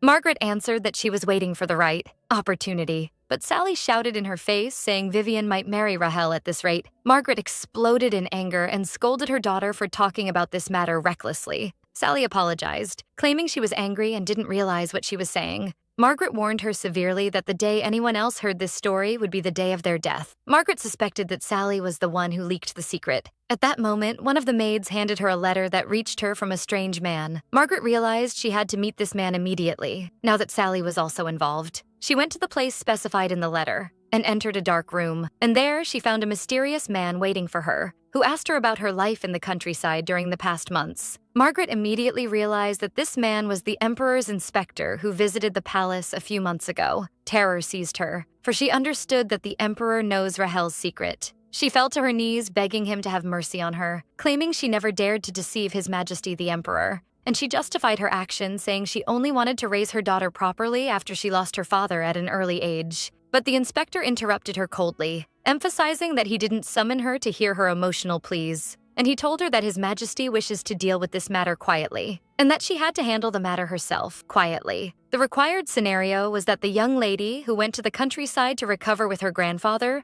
dies in a tragic accident. Then the inspector asked her one last question. He asked her with a sly smile, what a traitor who hid a traitor's son must do in this scenario in order to survive. Meanwhile, in the village, Vivian was standing before the closed bakery door. She thought to herself that she was a mature 9-year-old child and understands the hardships of childcare, and that her father might want to take a break from parenthood every now and then and go out with a friend. But she wondered angrily about his choice of this particular time, only a few days before the festival, while their new bread was gaining popularity. Vivian felt very angry at the thought of her father going to meet a friend at this critical time when they were supposed to earn a lot of money. But her father explained to her that the matter was different this time, for he reminded her of his friend Uncle Max, and told her that the wife of Max's father's cousin had died, so he feels forced to go. Vivian thought that this meant he was going to attend the funeral of a practically strange person. Despite her resentment, her father promised her that he would return by the last day of the festival. Her father advised her not to grumble and to always wash her hands after playing, and not to forget to brush her teeth before sleep. Vivian teased him and asked him not to drink too much, and not to hang around too much, and not to approach scary men. Her father laughed at her audacity, and wondered who is the father and who is the daughter here. But he promised her he would behave politely and return safely, and asked her to get along well with the young lady during his absence. Then he turned to butler Owen, apologized for causing trouble, and asked him to take good care of Vivian. Vivian decided to stay at Rahel's house during her father's absence, for after she was originally planning to stay at the general store. Rahel asked her whether she would stay at the general store and whether that boy, Peter, would be there too. Vivian answered that she assumed so, for the store is the home of Peter's family, but Rahel rejected the idea categorically. Rahel explained it had been told to her that a girl and a boy shouldn't sleep together after the age of 8. Vivian tried to reassure her they wouldn't sleep together, for each of them would sleep in a separate room, but Rahel insisted on her rejection. At that, Vivian realized Rahel felt jealous of the possibility of her getting close to Peter. Vivian reassured her she was still her favorite. Rahel denied that,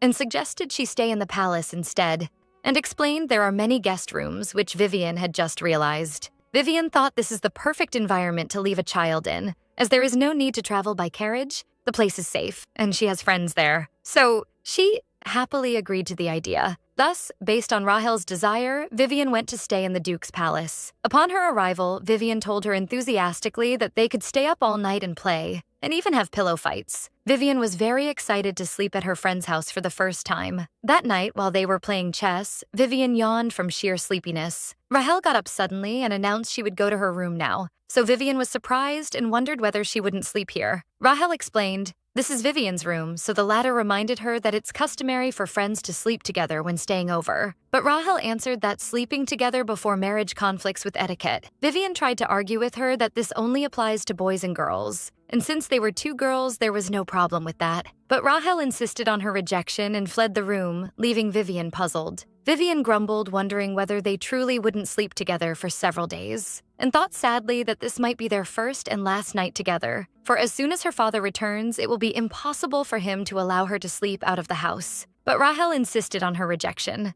and waved her hand to her, wishing her a good night, then closed the door. Vivian was shocked by her action and wondered angrily why she invited her to stay in the palace in the first place. She threw herself on the bed, describing Rahel as a fool, but she soon surrendered to the bed's softness and comfort. She thought that if she closed her eyes, she would fall asleep immediately. But at that moment, she heard that mysterious voice calling her again.